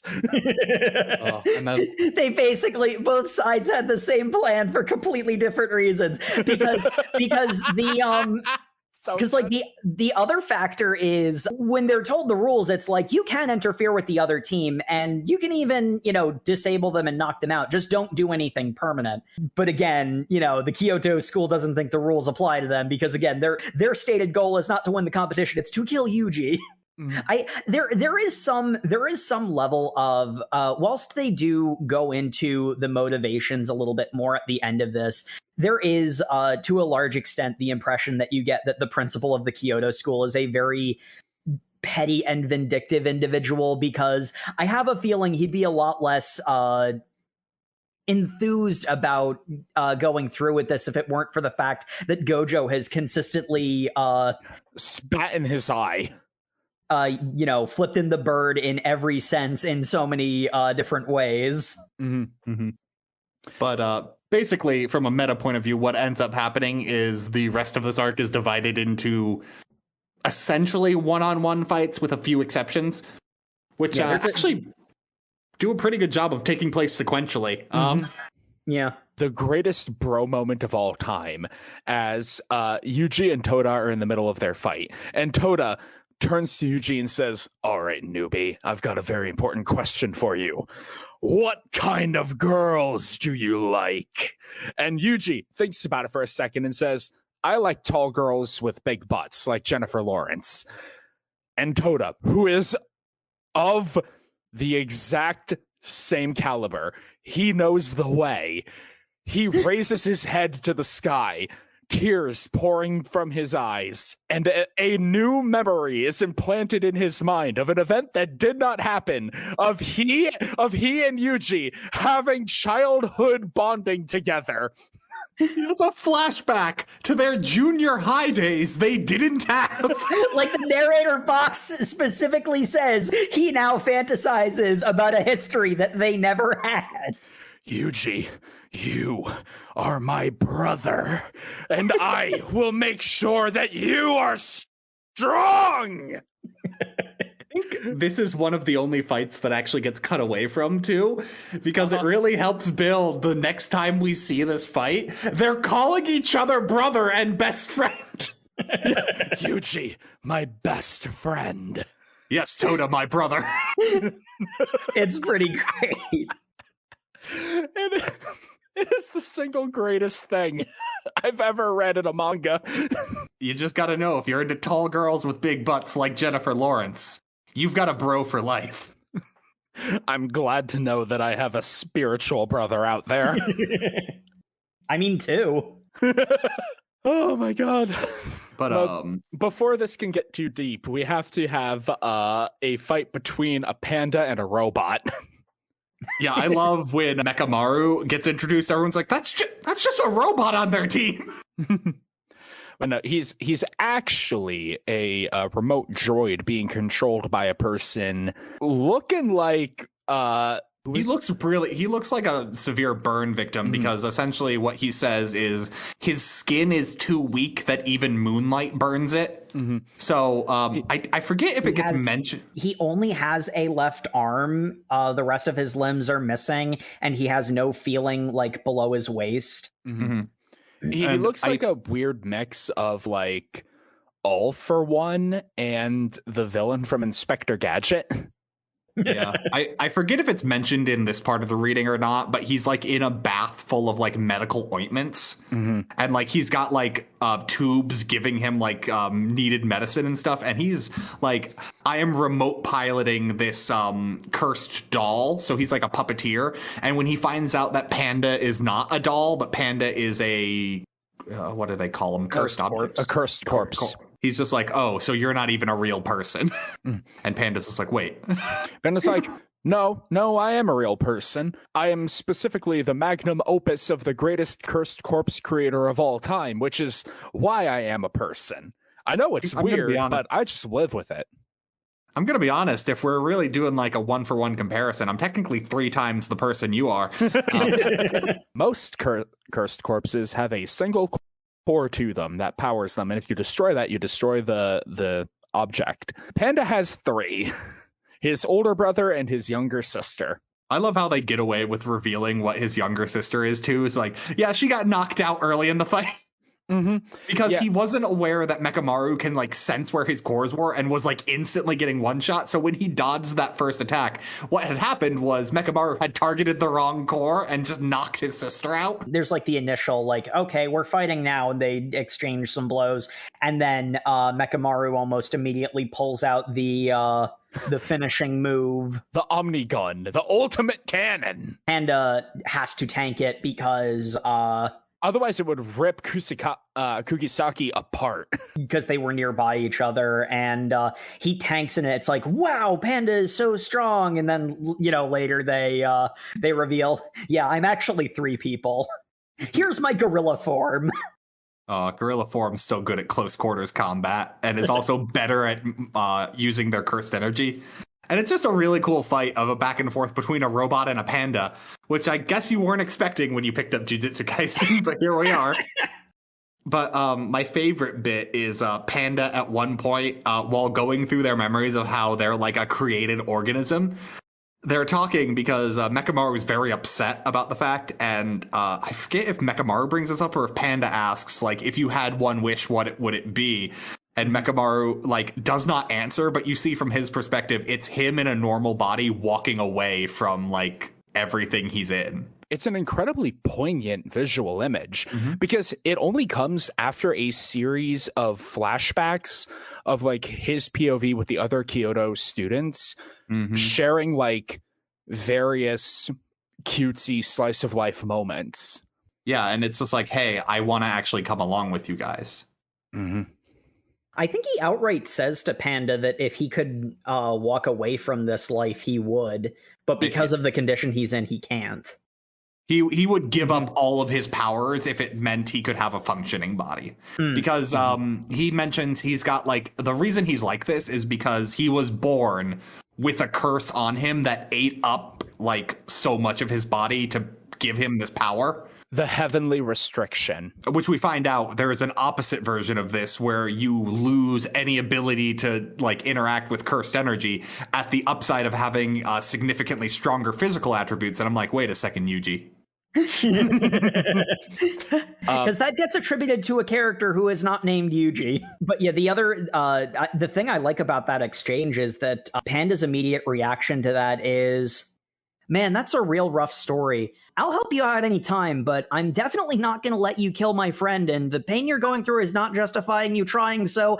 And then he proceeds to beat up Mechamaru. Oh, Panda has one of my favorite lines in this entire reading, which is, I can tell you've been through a lot, but just because someone's been through a lot doesn't mean they're right. That single sentence deconstructed so many villains, not just in shonen, but in all of fiction. That's just a level of reality check nobody was ready for, let alone Mechamaru. The thing that I like the most about that is he's coming from a place of empathy when he's saying, because like that can feel so dismissive in certain contexts. But you know what Panda's basically saying is, okay, then I'll help you fix your problem. Mechamaru's perspective is, it's impossible for me to be better, so I'm just going to, charge headlong in this direction I've been going in. And Panda, is like, we're magic. I'm not a person. I'm a talking panda. The impossible is very possible, and I will help you out. So please stop trying to kill my friend. Punch. Yep. Then our next fight is something the wiki tells me is a fight, but Oh, I love this so much because go back and listen to our first episode on this, dear listeners, if you need a refresher. But Jake and I accidentally kind of read the prequel chapters of the manga. So we are... The way it's set up on the Shonen Jump site, it implies that you're supposed to read that first, and we learned that no, you're not. I think you're supposed to read it after this arc.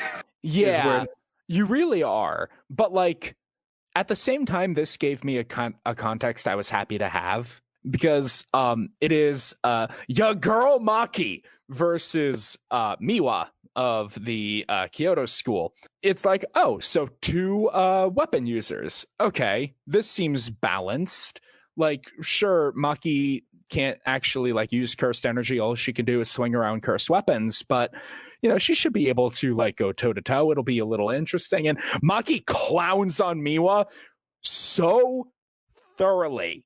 Yep. I have never seen a person in a shonen tournament deconstructed this severely before.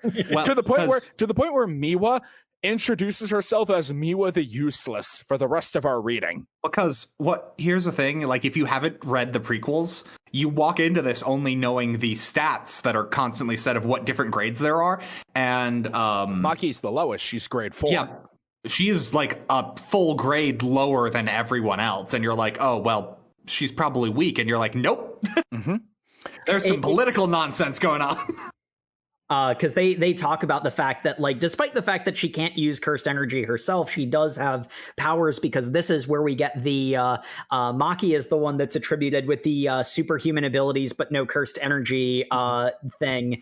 Which, I mean, to be fair, they do, and this was not just in the prequel chapters. This was in the first reading section when they were introducing Maki. They do explain she can't even see cursed spirits without those glasses, because that's a cursed tool as well. So that does somewhat separate her from Yuji, but because he could see the cursed spirits even before he ate the Sukuna finger.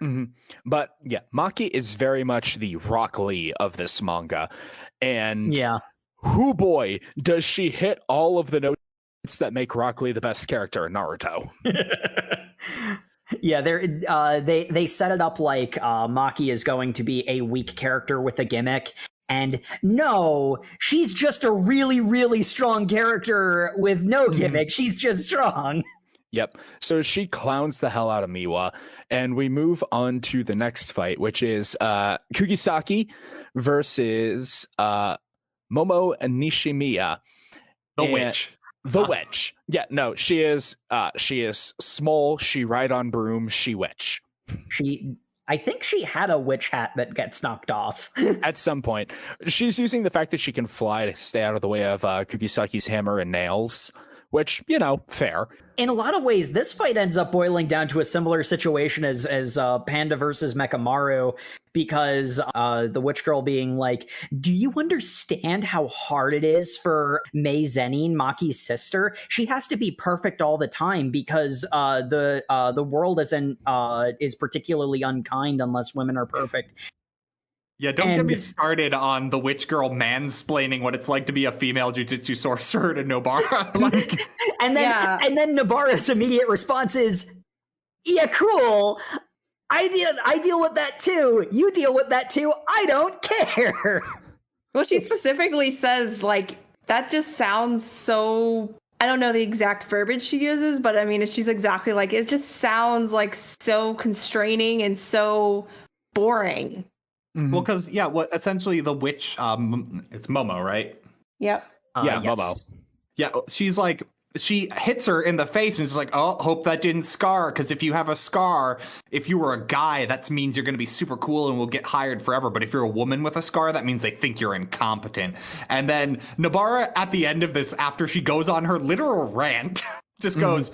No, I think I'm just cool being stronger than you, which it looks like I am.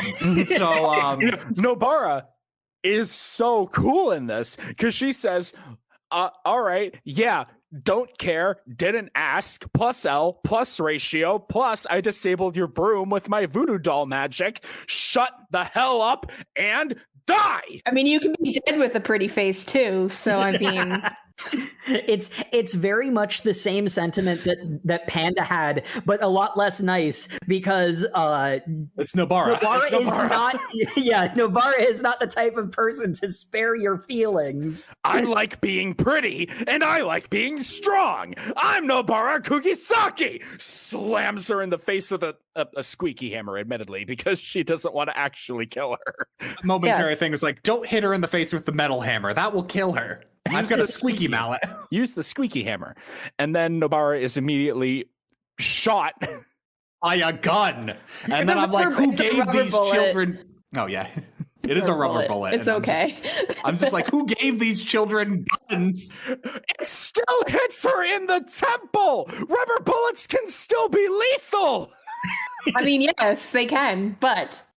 I mean, to be fair, one of the main elements of what had been established in the in our previous reading was that Mei Zenin is the one who was responsible for that, and one of her core power sets is that she can make bullets less lethal. So it's her using a rubber bullet.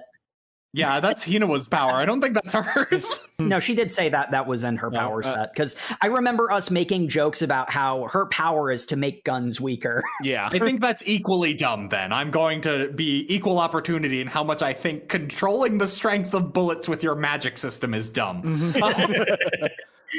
I mean, you're not wrong. I just remember that distinctly.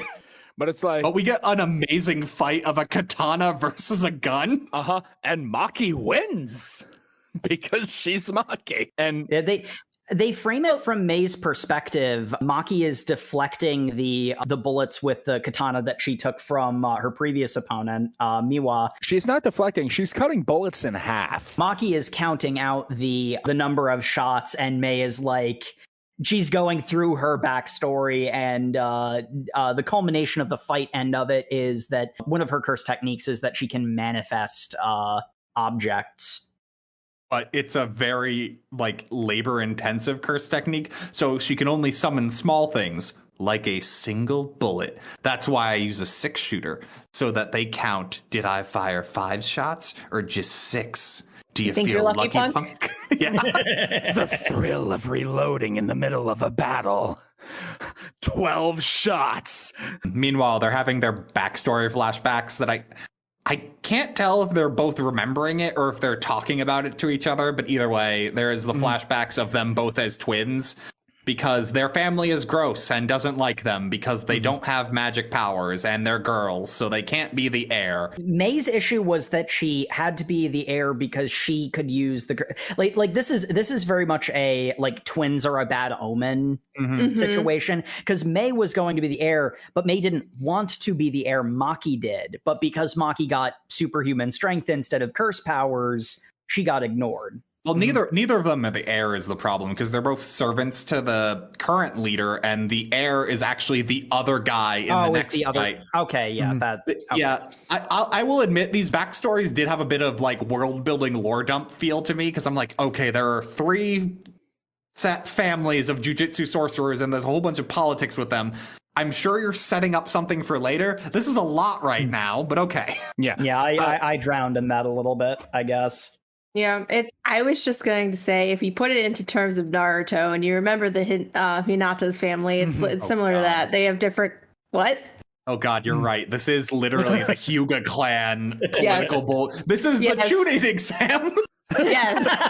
There we go. Jujutsu Kaisen is a stealth reboot of Naruto. See, I was going to say, to get my one exalted reference in, Maki is the leftover twin of these two being dragon-blooded, basically, but... Yeah, it also adds fuel to the fire that essentially because you're twins, you're supposed to be like together forever and ever and ever and ever, and you're not separate people. So that also comes into conflict. There are a great many superstitions, both positive and negative, about twins, and they got slammed with all the worst of them. So, yeah. And this is also East and West. There's like a whole lot of superstitions around twins that are ridiculous. I will say my favorite bit in this, during this flashback, is Mai can see the cursed spirits. Maki cannot. And with the power of that ignorance, Maki is able to just barrel forward without hesitation.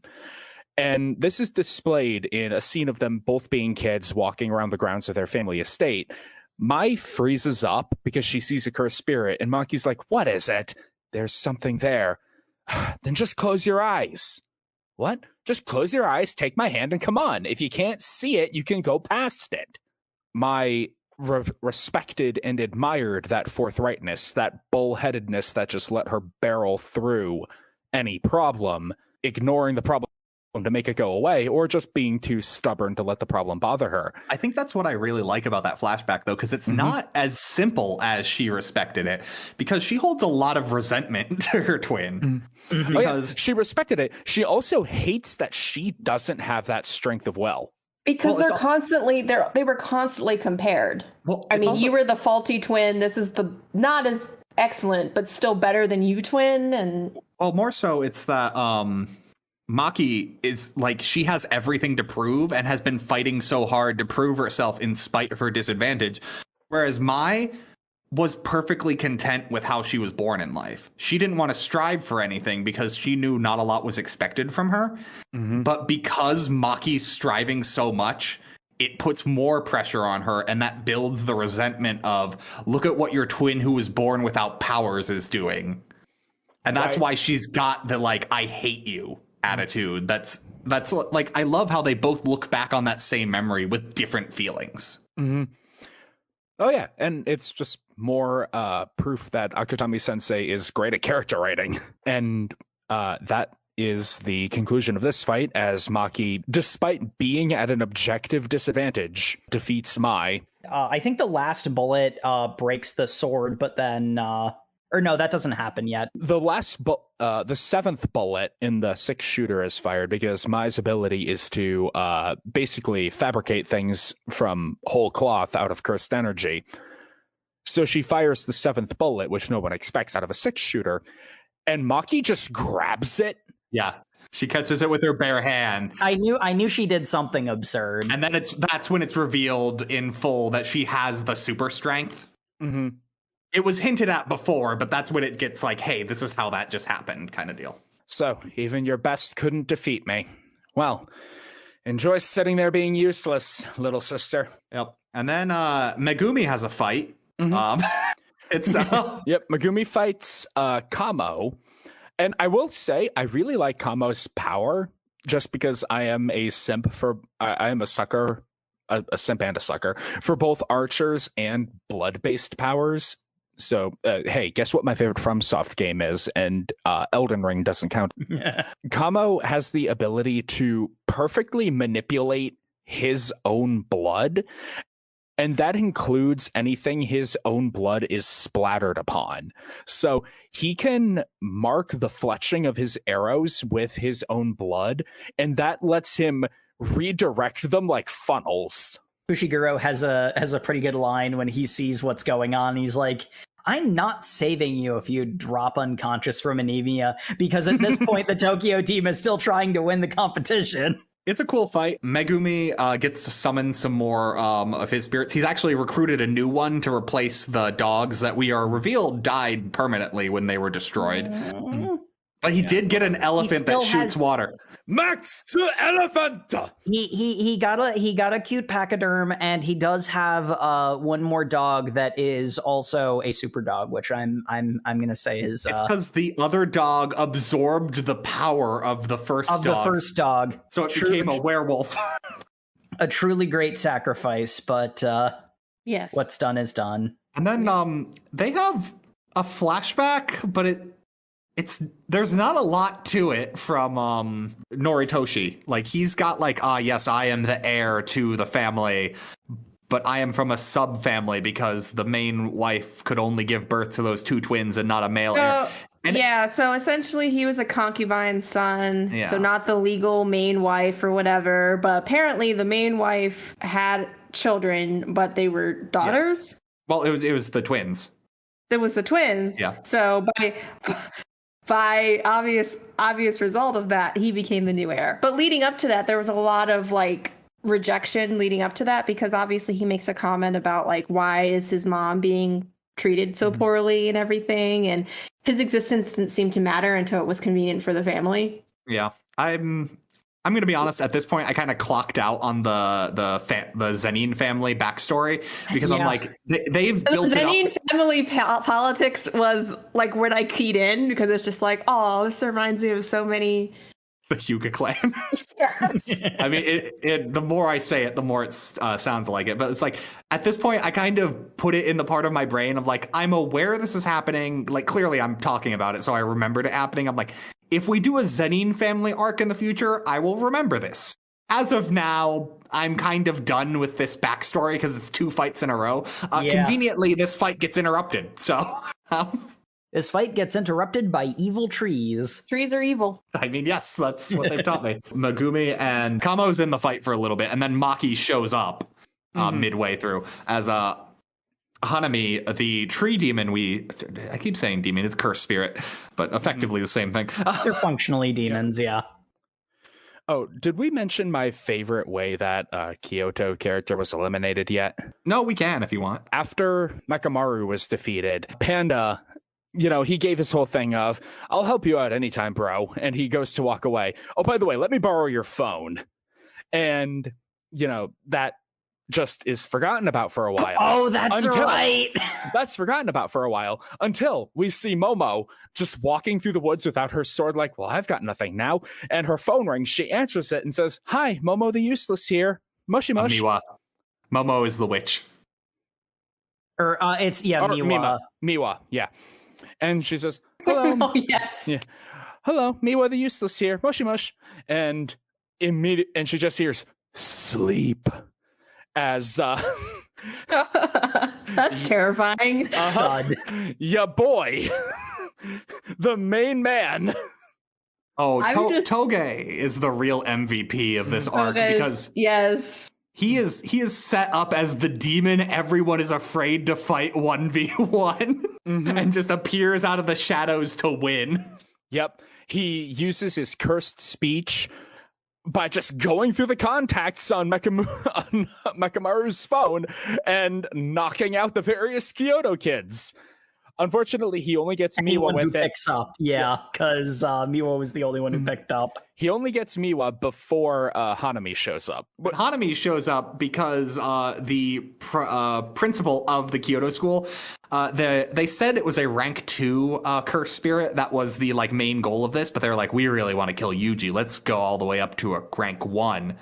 And we are showed that they're actually kind of scared if anyone else has to fight the rank 1 cursed spirit, because obviously none of them are rank 1, so clearly they're at a disadvantage. And we get set up that this cursed spirit is going to go loose and attack. We get revealed that in a method of controlling it, they have this like pheromone scent thing or something that they had surreptitiously put on Yuji, and that there was a whistle that could be blown to get the cursed spirit to attack whoever had that on them. But it's great because none of it matters, because how we're introduced to that spirit is its decapitated head falling to the ground as Hanami is there, the tree cursed spirit. And Toga's just like, oh no. Whoa. Well, yeah, Toga is engaged in battle, running for his life.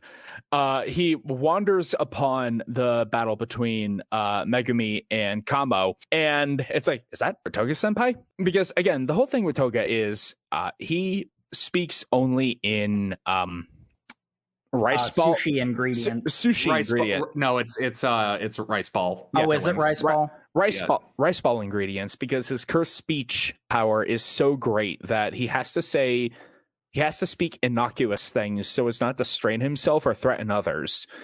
And there's a pretty good moment where he says something, and I forget. I guess it would have to be Kamo, but one of the Kyoto kids Kamo, is like, who's like, you understand what he's saying? And Megumi is just like, look, does that matter right now? And I'm sitting here thinking his response. And I'm sitting there thinking, no, it doesn't, because it was obvious what he was saying. He was doing the little telephone sign. Like, no, they don't understand what he means, because usually the context is enough. But you know, the whammy panel moment is, you know, we have it very well established that he will not use his cursed speech powers on his allies because of the dangers it poses. He's running along the roof and he yells at them, "Run away!" as Hanami's big root attack hits. I love it too, because you can see Megumi and Como are both affected by this. And he's like, nope, get out of the way. I am controlling your bodies for right now. Do it. They are affected both physically by the cursed technique and emotionally by, wait, he wouldn't do that unless things were really out of hand. Most of what we get here is Hanami tossing the three of them around, because the event is off now. It's Hanami tossing the three of them around in order to make the appearance of our true heroes all the more impactful. While also having flashbacks to Mahito when they were hanging out on the beach going like, hey, Hanami, you seem really reserved and kind of laid back. That's dumb for a cursed spirit. When I was fighting, there's rage and then there's just like battle lust. You should get on this battle lust, because once you start enjoying a fight, that like negative enjoyment of something visceral is its own form of cursed energy that powers up cursed spirits as they keep fighting. And Hanami's just like, I don't believe you, but I will remember this for when this does feel really good to beat up children. I know what All Might was on about now. As Yuji and Toda appear, and they get drawn into the fight. And this is just more reason why Toda is my favorite character of all time. Because there is a bit where like they're squaring off against Hanami, and Toda just walks away and he says, Yuji, my brother, I have to know that you are strong enough to face the road ahead. You will perform the Black Flash, and until you do, I will stand aside even if it would cost you your life. I understand, brother. I just love the bromance they have going on. It's great. I love all the dialogue between Toda and Yuji in this arc. It's so good. It's so great. So the Black Flash, we learn, is something that happens when a cursed energy user strikes an opponent and frame perfect times their cursed energy to strike within 1/1,000,000th of a second. Yeah, what's the frame rate of real life? Yeah, this is literally like a fighting game glitch creates this like facial tear. I mean, I believe it at this point. Same, honestly, after what we learned about what Gojo could do. But it causes this spatial tear and cursed energy to flash with black light. And so Yuji goes in and, after getting slapped around by Toda a little bit, performs this masterful technique. And this is how you will grow, my brother. Now you have an even deeper understanding of the essence of cursed energy. You are a master chef who knows every aspect of his ingredient. So, as they both JoJo pose, let us cook. Oh.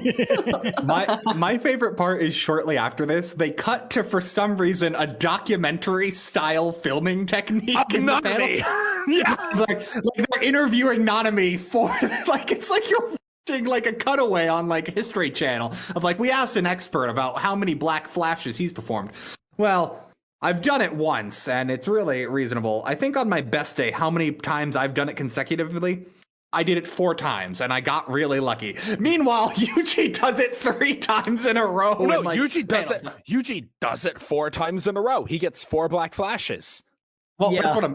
The way it's set up, it's panel, 3 in a row, and then Toda's just like, 3, but can he do the mythical 4? And then it's just, next panel, yes!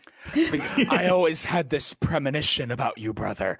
It's the same feeling I had on that day when I knew my boredom would be upended. Oh, is this the he's imagining there never happened childhood junior high time together. Oh, I thought this was when the flashback of his teacher came up. Oh no, this is also that moment. Okay. Toda's teacher was a hot lady on a motorcycle who, having seen him at grade 3 beat the piss out of a high schooler, said, "Hey kid, you're pretty strong. So tell me, what kind of girls do you like?" Oh man, it's elucidating. I know this is obviously building up to something, but like, if that wasn't obvious, that would be incredibly creepy. Look, this lady was wearing a cursed spirit snake like it was an accessory. I don't even know how to judge that at this point. Me neither. She is something. And then for me, one of the things I took away is going back to Yuji. I really like the introduction of the Black Flash because they make it very clear that the Black Flash is a much more powerful curse technique than Divergent Fist. But my immediate, shonen fight brain went off and was thinking along, like I sort of mentioned this previously, the idea of what if you have someone with who has, like, their curse technique is they can put up an incredibly powerful barrier. Yuji tries to Black Flash it and it doesn't, like, it cracks it, but it immediately repairs. A Black Flash Divergent Fist combo to like break through a barrier or something. Like the way that can interact with Yuji's power set, playing off of other people's power sets, just got my mind buzzing with all of the possibilities. Speaking of power sets, playing off other power sets, Toda decides after Yuji has done his 4th Black Flash that he has mastered his technique enough for him to join the fight. And now, this is the moment where we learn that Aoi Toda is truly built different. Oh my god, I love how his curse technique is defined as, it's not a very strong curse technique, but I make use of it. No, okay, it starts with him going, so let's analyze the enemy's techniques, as he pulls a full Brock for half a chapter and says, yes, my 530,000 IQ, self-proclaimed, has given me all of the variables. The only true answer is victory, as he and Yuji launch into their double attack. And it looks like 53,000 IQ is impressive when IQ doesn't go higher than 200. But it looks like Toda's about to be friggin' murdered straight off the bat by getting caught by Hanami and thrown into some spikes. I laughed so hard at the panel of him doing a 50,000 IQ, running. His leg gets caught by a root, and he just goes, "Oops, oops!" Ah! And he's going for the spikes. Yeah, it's played like he's about to die, and I'm not gonna lie, Toga was a parade of death flags at that point. It's played like he's about to die, and then Hanami's thrown onto the spikes. Toga gets punched in the face by Yuji. And it's like, wait, what was that? That was my cursed technique. Boogie woogie.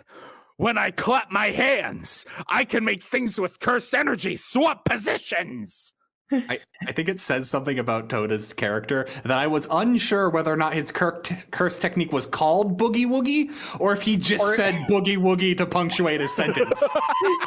I wasn't sure either. The other fun bit is that Hanami doesn't seem to be because he's a cursed spirit, so obviously he doesn't have a normal physical body like a human would. But there's just such a totally understandable and reasonable element of when Hanami is impaled on the spikes, he's not in pain, he's not angry, he's just really confused.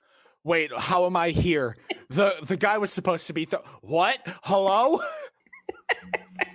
And then, using the power of position swapping, our boys go to town and clobber the hell out of this special grade cursed spirit. Because Toda yells out, "My power activates when clapping." And then we just get constant clapping in the background. And I'm just like, oh, boy knows how to make his hands clap. Oh, it leads to my absolute favorite panel in the manga, which is Hanami caught in the middle of all these attacks, and then various border panels of Toda clapping with orgasmic expressions on his face. And my favorite bit is when this finally hits the culmination of this part of the fight.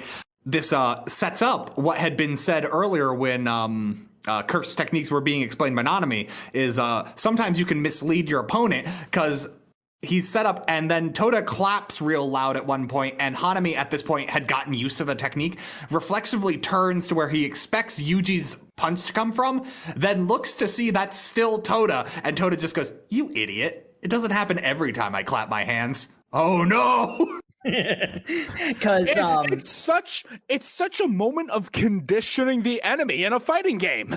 I would play the Jujutsu Kaisen fighting game. Does that exist? Almost certainly. It should, but it's like, okay, every time my opponent wakes up from a throw, he does a 2L, and then you 5M them. If Jujutsu Kaisen, the fighting game, doesn't exist, Arxis, get on it. I will give you all of the money. Please, I will give you all of my money. They basically fight Hanami to a standstill, which is good because it's by this point that the teachers have broken through the barrier that was placed over the grounds. Well, yeah, other teachers and the principal from Kyoto got in. Gojo was the only one who couldn't get in because they specifically kept him out because he's the protagonist of a different manga. It was the barrier that explicitly kept Gojo out. The reason we didn't mention it until now is the teachers who made it in did not do anything. They one of them is the principal. His fight does not conclude until the end of this. It's weird. It doesn't even it happens almost entirely. Like we know what his power set is. He's Grandpa Rockstar. And then the most egregious one to me is that you have this square off between the Kyoto teacher and another new villain who has this really metaphorical sword where the hilt is a hand that they're holding, and they set up like it's going to be this big epic fight. Wait, the curtain's down. Bah! And they just leave.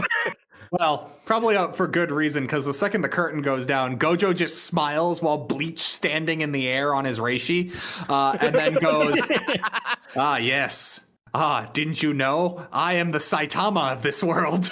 One punch." He just shows up and wins every fight. Further proving why he is the coolest guy. There was a bit earlier on where Yuji notes that because Nanami has these like ultra reflective glasses, Yuji is like, there are a lot of people covering their eyes in the world of Jujutsu sorcerers. And then we see Gojo. It's like you can tell it's him, but like he almost looks like a different character without the blindfold and his hair down. Oh, he absolutely does. He just has this like menacing look on his face, and I'm thinking, is he in control of himself? And it's like, Gojo's never really in control of himself, let's be honest. But the thing that gets me is like when Gojo takes the blindfold off, he does look like an entirely different character, and he's got this serene smile on his face. The level of absolute godlike confidence that exudes is unsettling, because you truly feel like this man could do anything and there's not a goddamn thing you can do about it. And suddenly it makes absolute sense why the villain squad so afraid of him. They're so afraid of him. Half of what they do is coming up with ways of manipulating Sukuna. The other half is finding ways of containing Gojo. It is telling that the main plan of the villain isn't to kill the strongest heroic character, it's to trap him, because they're under no illusions that they can do the former. Mm-hmm. Like, so the ostensibly biggest villain that we've seen on the non-Sukuna side of the villain camp laughed at someone who said that they would kill him. Mm-hmm. So Gojo descends like motherfucking Superman, eliminates every enemy. You now have no limbs. You get to deal with that. Well, because actually it's kind of important when he eliminates Hanami, is Hanami kind of came to the realization that fighting is really fun, and it was like self-generating cursed energy from that like realization that Mahito had.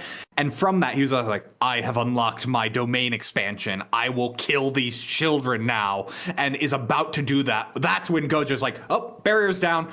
Violet blood. I forget what it's actually called, but like Violet Punch, I think. Violet Hollow. That's it. Oh, that's it. Yep. Yeah. Violet Hollow. And Toda is just like, no, brother, do not go forward. If you did, you'd become a casualty. And the giant, like, Kamehameha blast. Fire the satellite laser. Uh-huh.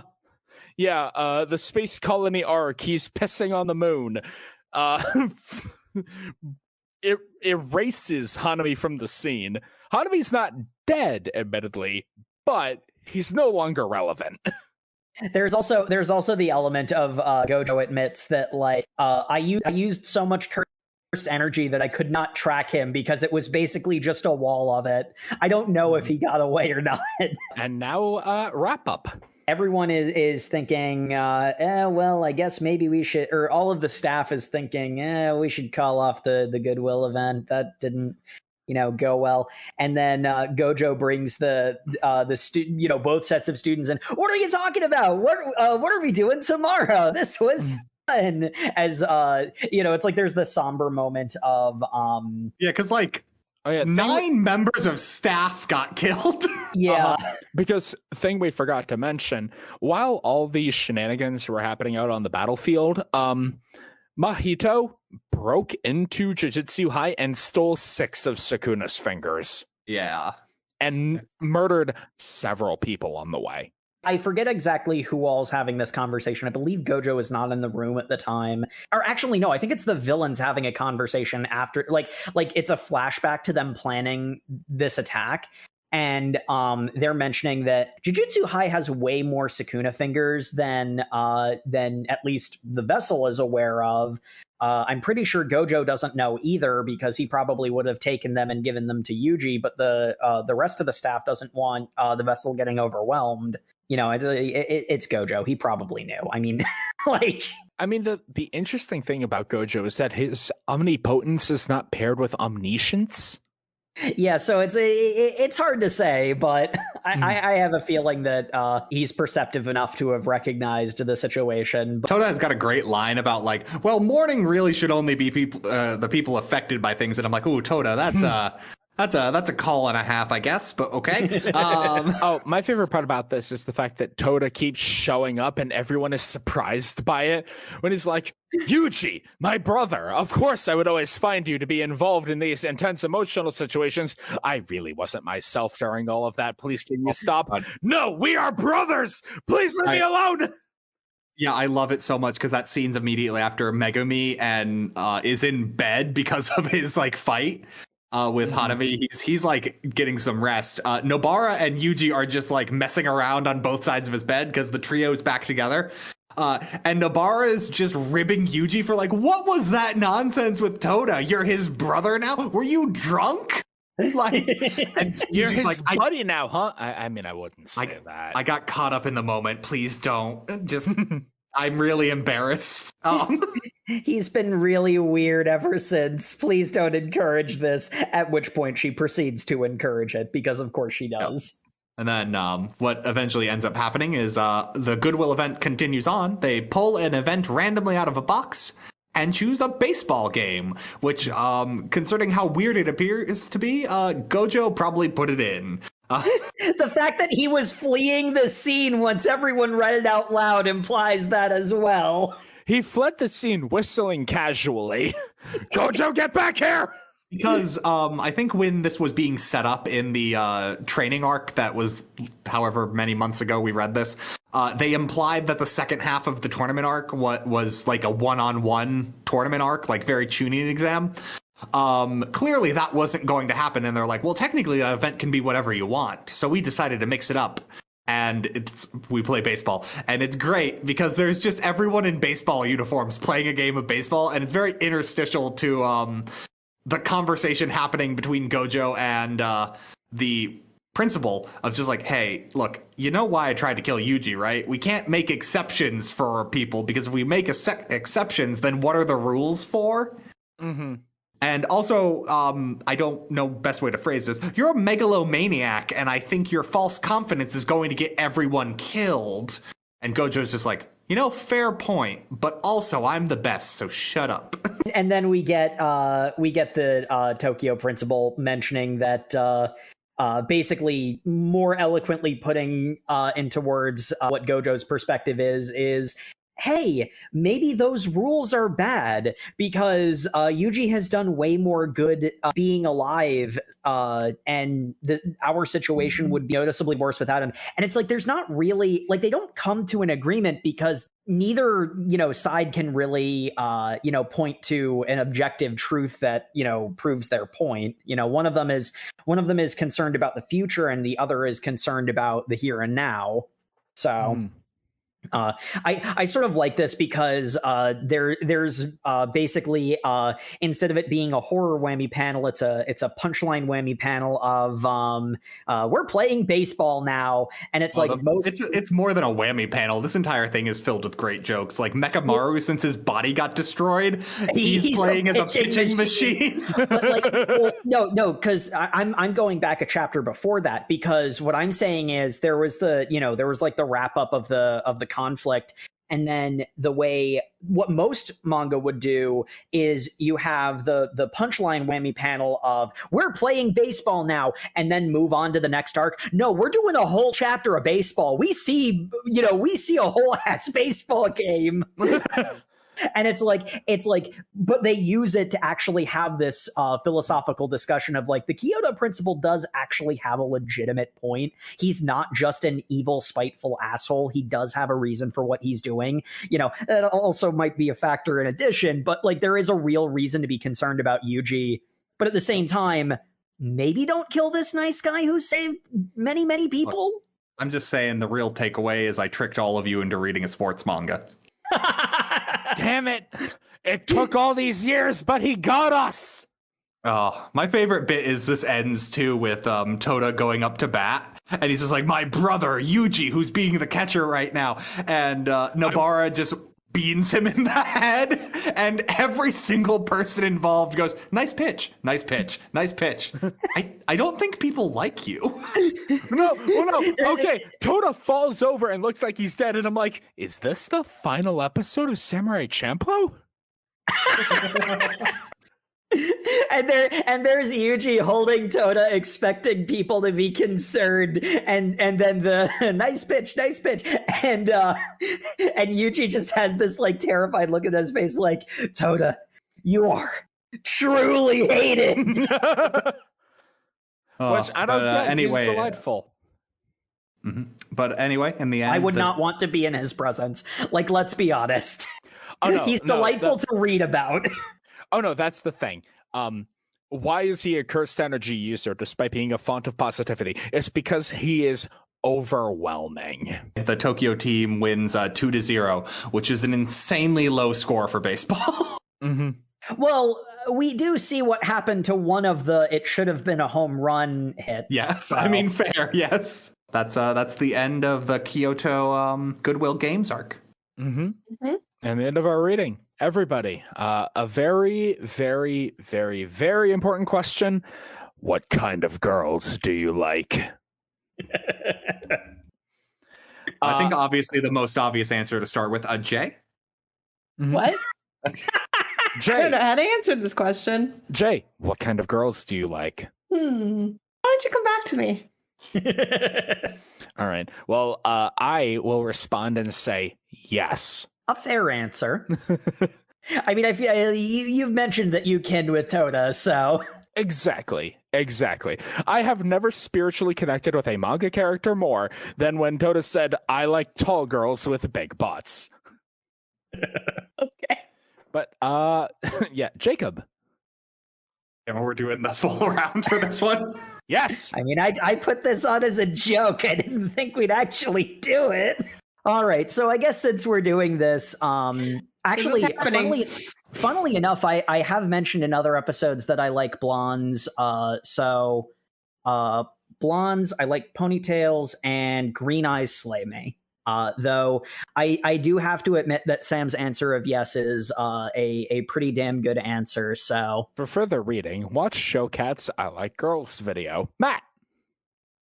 Oh, well, I don't know if I could really make a decision. It really depends on their personality. And you are boring. hey, Nabara's in my corner with good answer. Now we're just reenacting that scene from the previous. Look, I know. Good scene. I know Jason the call, but Yes. Okay, so let's do our actual real first question. Favorite character, favorite fight. Oh, Toda's the Aoi Toda, best character in anything ever. I love him, and I want him to be in everything I read.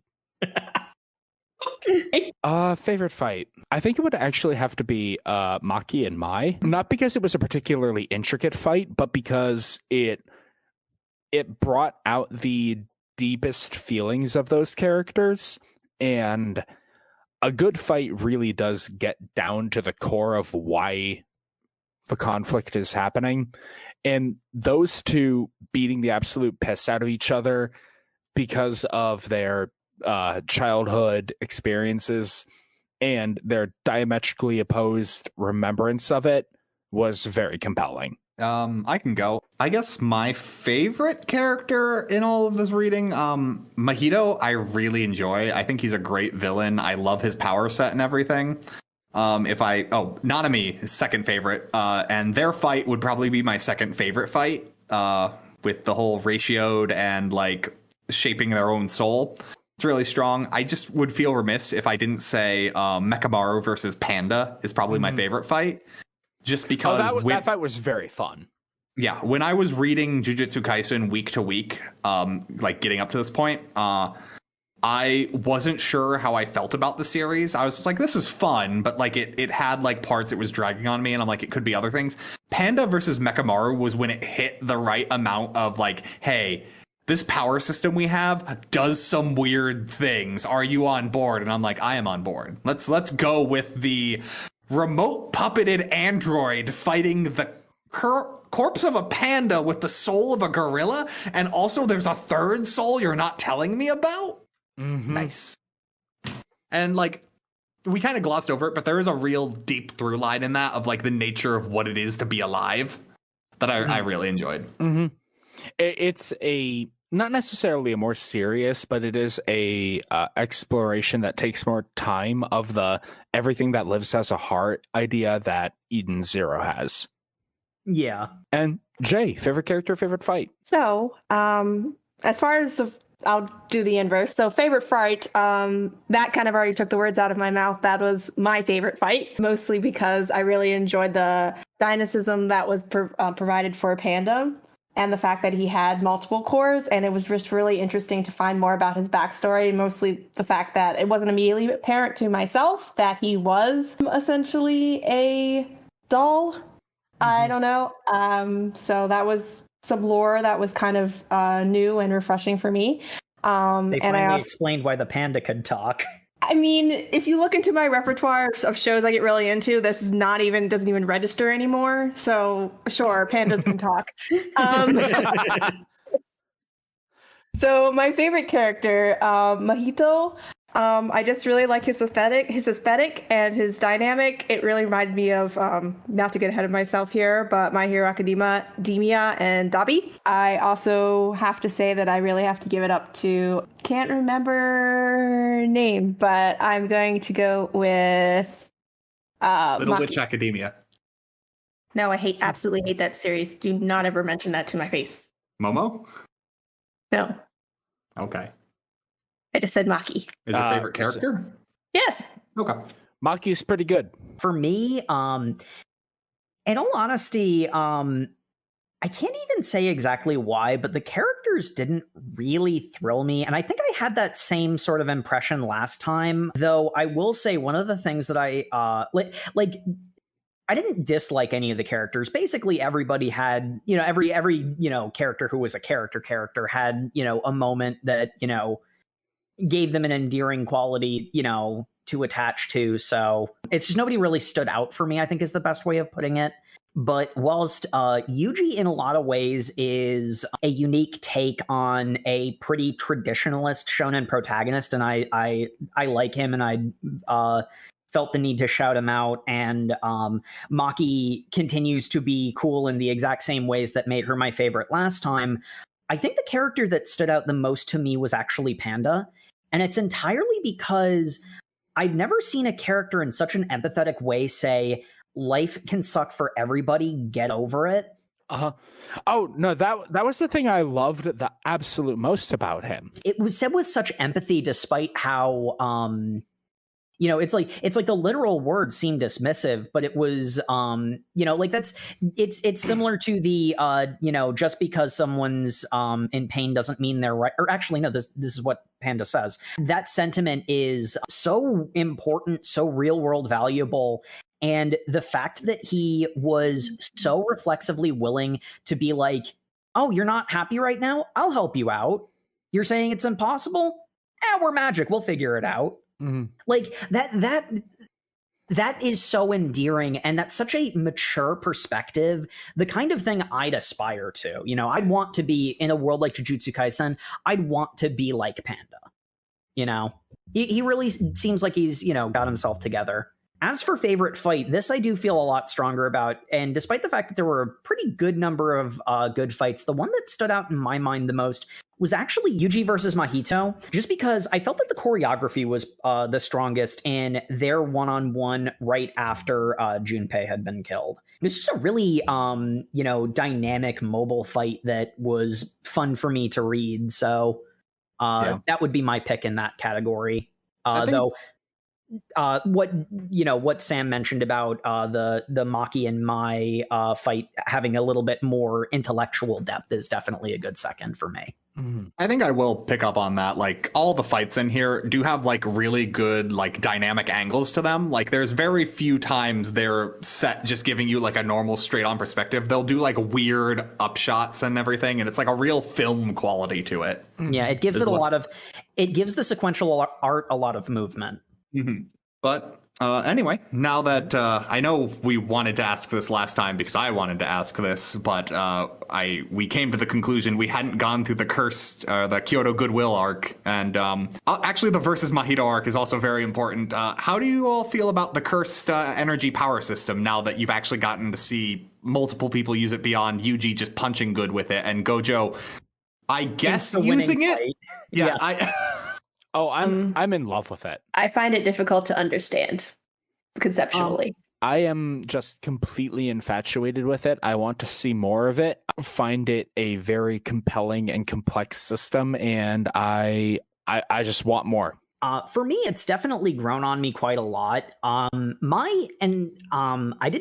think I even really had the words to express why I wasn't too keen on it last time. I think what my issue with it is they were calling it cursed energy, and it felt like they were just giving a name to like chi for the sake of being special snowflake different, and it didn't really do a lot to differentiate itself from other shonen shows. But now that we've gotten more into what the power sets actually are and what they do, and we've delved a little bit more into the aspects of how, because it's like it was mentioned that negative emotions were like the source of this power system, but it felt like just words. But now that we've actually like gotten into it a bit more, it feels, it put its money where its mouth is. And that combined with the fact that, like I mentioned, it's a really simple power, but the combination of Black Flash and Divergent Fist creates a lot of really interesting opportunity for cool interactions. So this is a really good example of let something actually like show what it can do before you judge it. Because I did say I'll withhold my judgment until I see more, but this has definitely turned it around for me quite a bit. I really enjoy it. I feel like it's got the right amount of like structure to it. Like it gives you the bare minimum of like, hey, here are some rules, but doesn't do the trap of like, hey, I've spent a lot of time developing this really cool system. Here is effectively a educational novel on it. And it's like, I don't want a technical resource in my... Like, Hunter x Hunter, I love Nen. Nen's a really cool power system. Oh boy, do you occasionally get a chapter where it's just like, so did you want to learn how to do the technical 1 point? And it's just like, oh my god, buddy, I did not sign up for Nen 101. What I appreciate that. It makes sense. It's a structure. There's a balance for any given reader that a story has to strike, not just manga, but any piece of media has to strike. And I'm in the camp with Matt that I feel like this explains enough without over-explaining. I really appreciate that it's got that like level of structure that you can feel there is an infrastructure to the thing you are standing on, but you do not need to read the blueprints. Whereas, just because it's recent in my memory, Fire Force, those pyrotechnics I do not believe have an infrastructure. I believe it's just, hey, fire powers are cool. And that's fine, but like... I'm not going to say that's a really good power system. It's a thematic one, but like... Yeah, that's a theming system, not a power system. I guess the final question we have, would you continue reading? Obviously, I've said I've already read beyond this point, so my answer is null and void. I absolutely would. I remember being a little... Not that I didn't like it or that it turned me off or anything, but I was pretty meh on Jujutsu Kaisen last time. But this reading really captivated me, and I absolutely would continue. Yeah, this might actually be a bit of a surprise, but this is going to be one of my first no's. Obviously not the first, but the thing is, and I really wish I had a better answer for why. Because I usually, like, if I say I don't want to read something anymore, I want to, like, understand why it's not connecting with me, but I'm just not vibing with the characters. And, it's sort of like when I was talking about favorite characters, how nobody really stood out. Like, sometimes I have trouble remembering characters' names, and that's not a good sign. And it's like when we're talking about it, it comes back to me. And it's like, oh, yeah, that was cool. But I'm just not, it's just not jiving with me on an emotional level, I guess. So it's definitely the case of, this is a good series. I'm not feeling it personally, so I wouldn't continue. But I wouldn't complain about doing another episode for the podcast on Jujutsu Kaisen, but I'd given it 50 plus chapters, and it's anti-grabbed me, so that's sort of the point where I'd say, yeah, I'd drop definitely more than enough to give something a fair shake. Like that's I've given this very much a fair shake, and yeah, it's quality, but not for me. Okay, and finally, Jay, would you continue reading Jujutsu Kaisen? Oh, I have a complicated answer. Well, not complicated, but complicated in this context. I do enjoy the characters. They have some real characters that really resonate, and obviously I'm able to tie them to favorite characters from other series. I am familiar with the general plot line. And while I am not a huge fan of the power system, I could see myself perhaps later down the line finally figuring out more about, how it works with my brain. However, if we continue on with the podcast, obviously I'll read it. Out of character for me, I would possibly prefer not to, if I were given a choice to read the written format. I would prefer to watch this in the anime format. And this is an outlier for me, because I usually prefer to read the source material. I will say I'm interested in seeing these fights animated, because I think that's a real strong point of this. And if they do it justice in the anime, I think that might actually make, especially for the Kyoto Games arc, I think maybe watching it might be a more enjoyable way of parsing the material. I feel like hearing characters' voices might help with my issue to some extent, for example. Mm-hmm. It's like I said earlier, my biggest complaint about this series is visual clarity. And that is that while Akutami Sensei is incredibly skilled as an illustrator, sometimes it is hard to parse who is doing what in a panel. Yeah, don't get me started on having a tournament arc in a forest where all the characters are wearing black school uniforms. Yes. And they made a point to go that, like last reading, that because there's so few students, the students get to customize their uniforms. They sure look the same because they're all black fabric. Again, that really factored into my enjoyment of just reading it. Again, there's nothing. I feel awful doing this because I feel like I'm portraying like the OGs of like, no, you have to read the source material. The source material for me is not as enjoyable as the anime. Yeah, I think I will. I'll jump to its defense a little bit here. It does get a little easier when it's not a bunch of high school students wearing their school uniforms in a forest. That thankfully doesn't happen again. Yeah, but, that's fair.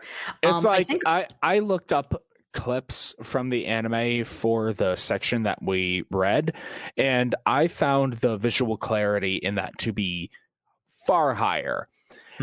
And I could easily tell who was doing what and what was happening. And that took a very, very solid shonen action manga to the next height of being an incredibly enjoyable, like, top tier shonen action anime. And so I really think that the animation studio has done a great job of improving upon this one glaring flaw, in my opinion. Taking a good series and making it even better. I think if anything, if I had any kind of like rationalization for why I wasn't feeling the characters, this does have a fairly large cast, and the fact that the characters can sometimes be, there's like a little visual noise between them. The reason why I didn't mention that before is that like so many of them have such interesting personalities. I just don't know why I can't care as much about them as I feel like I should. Oh, don't get me started on how confused I got during the Megumi and Noritoshi fight, because they are both sad boys with black spiky hair. Yeah, they are. Thank goodness one of them had a broken eye halfway through with a blood splattered so I could tell them apart. Yeah.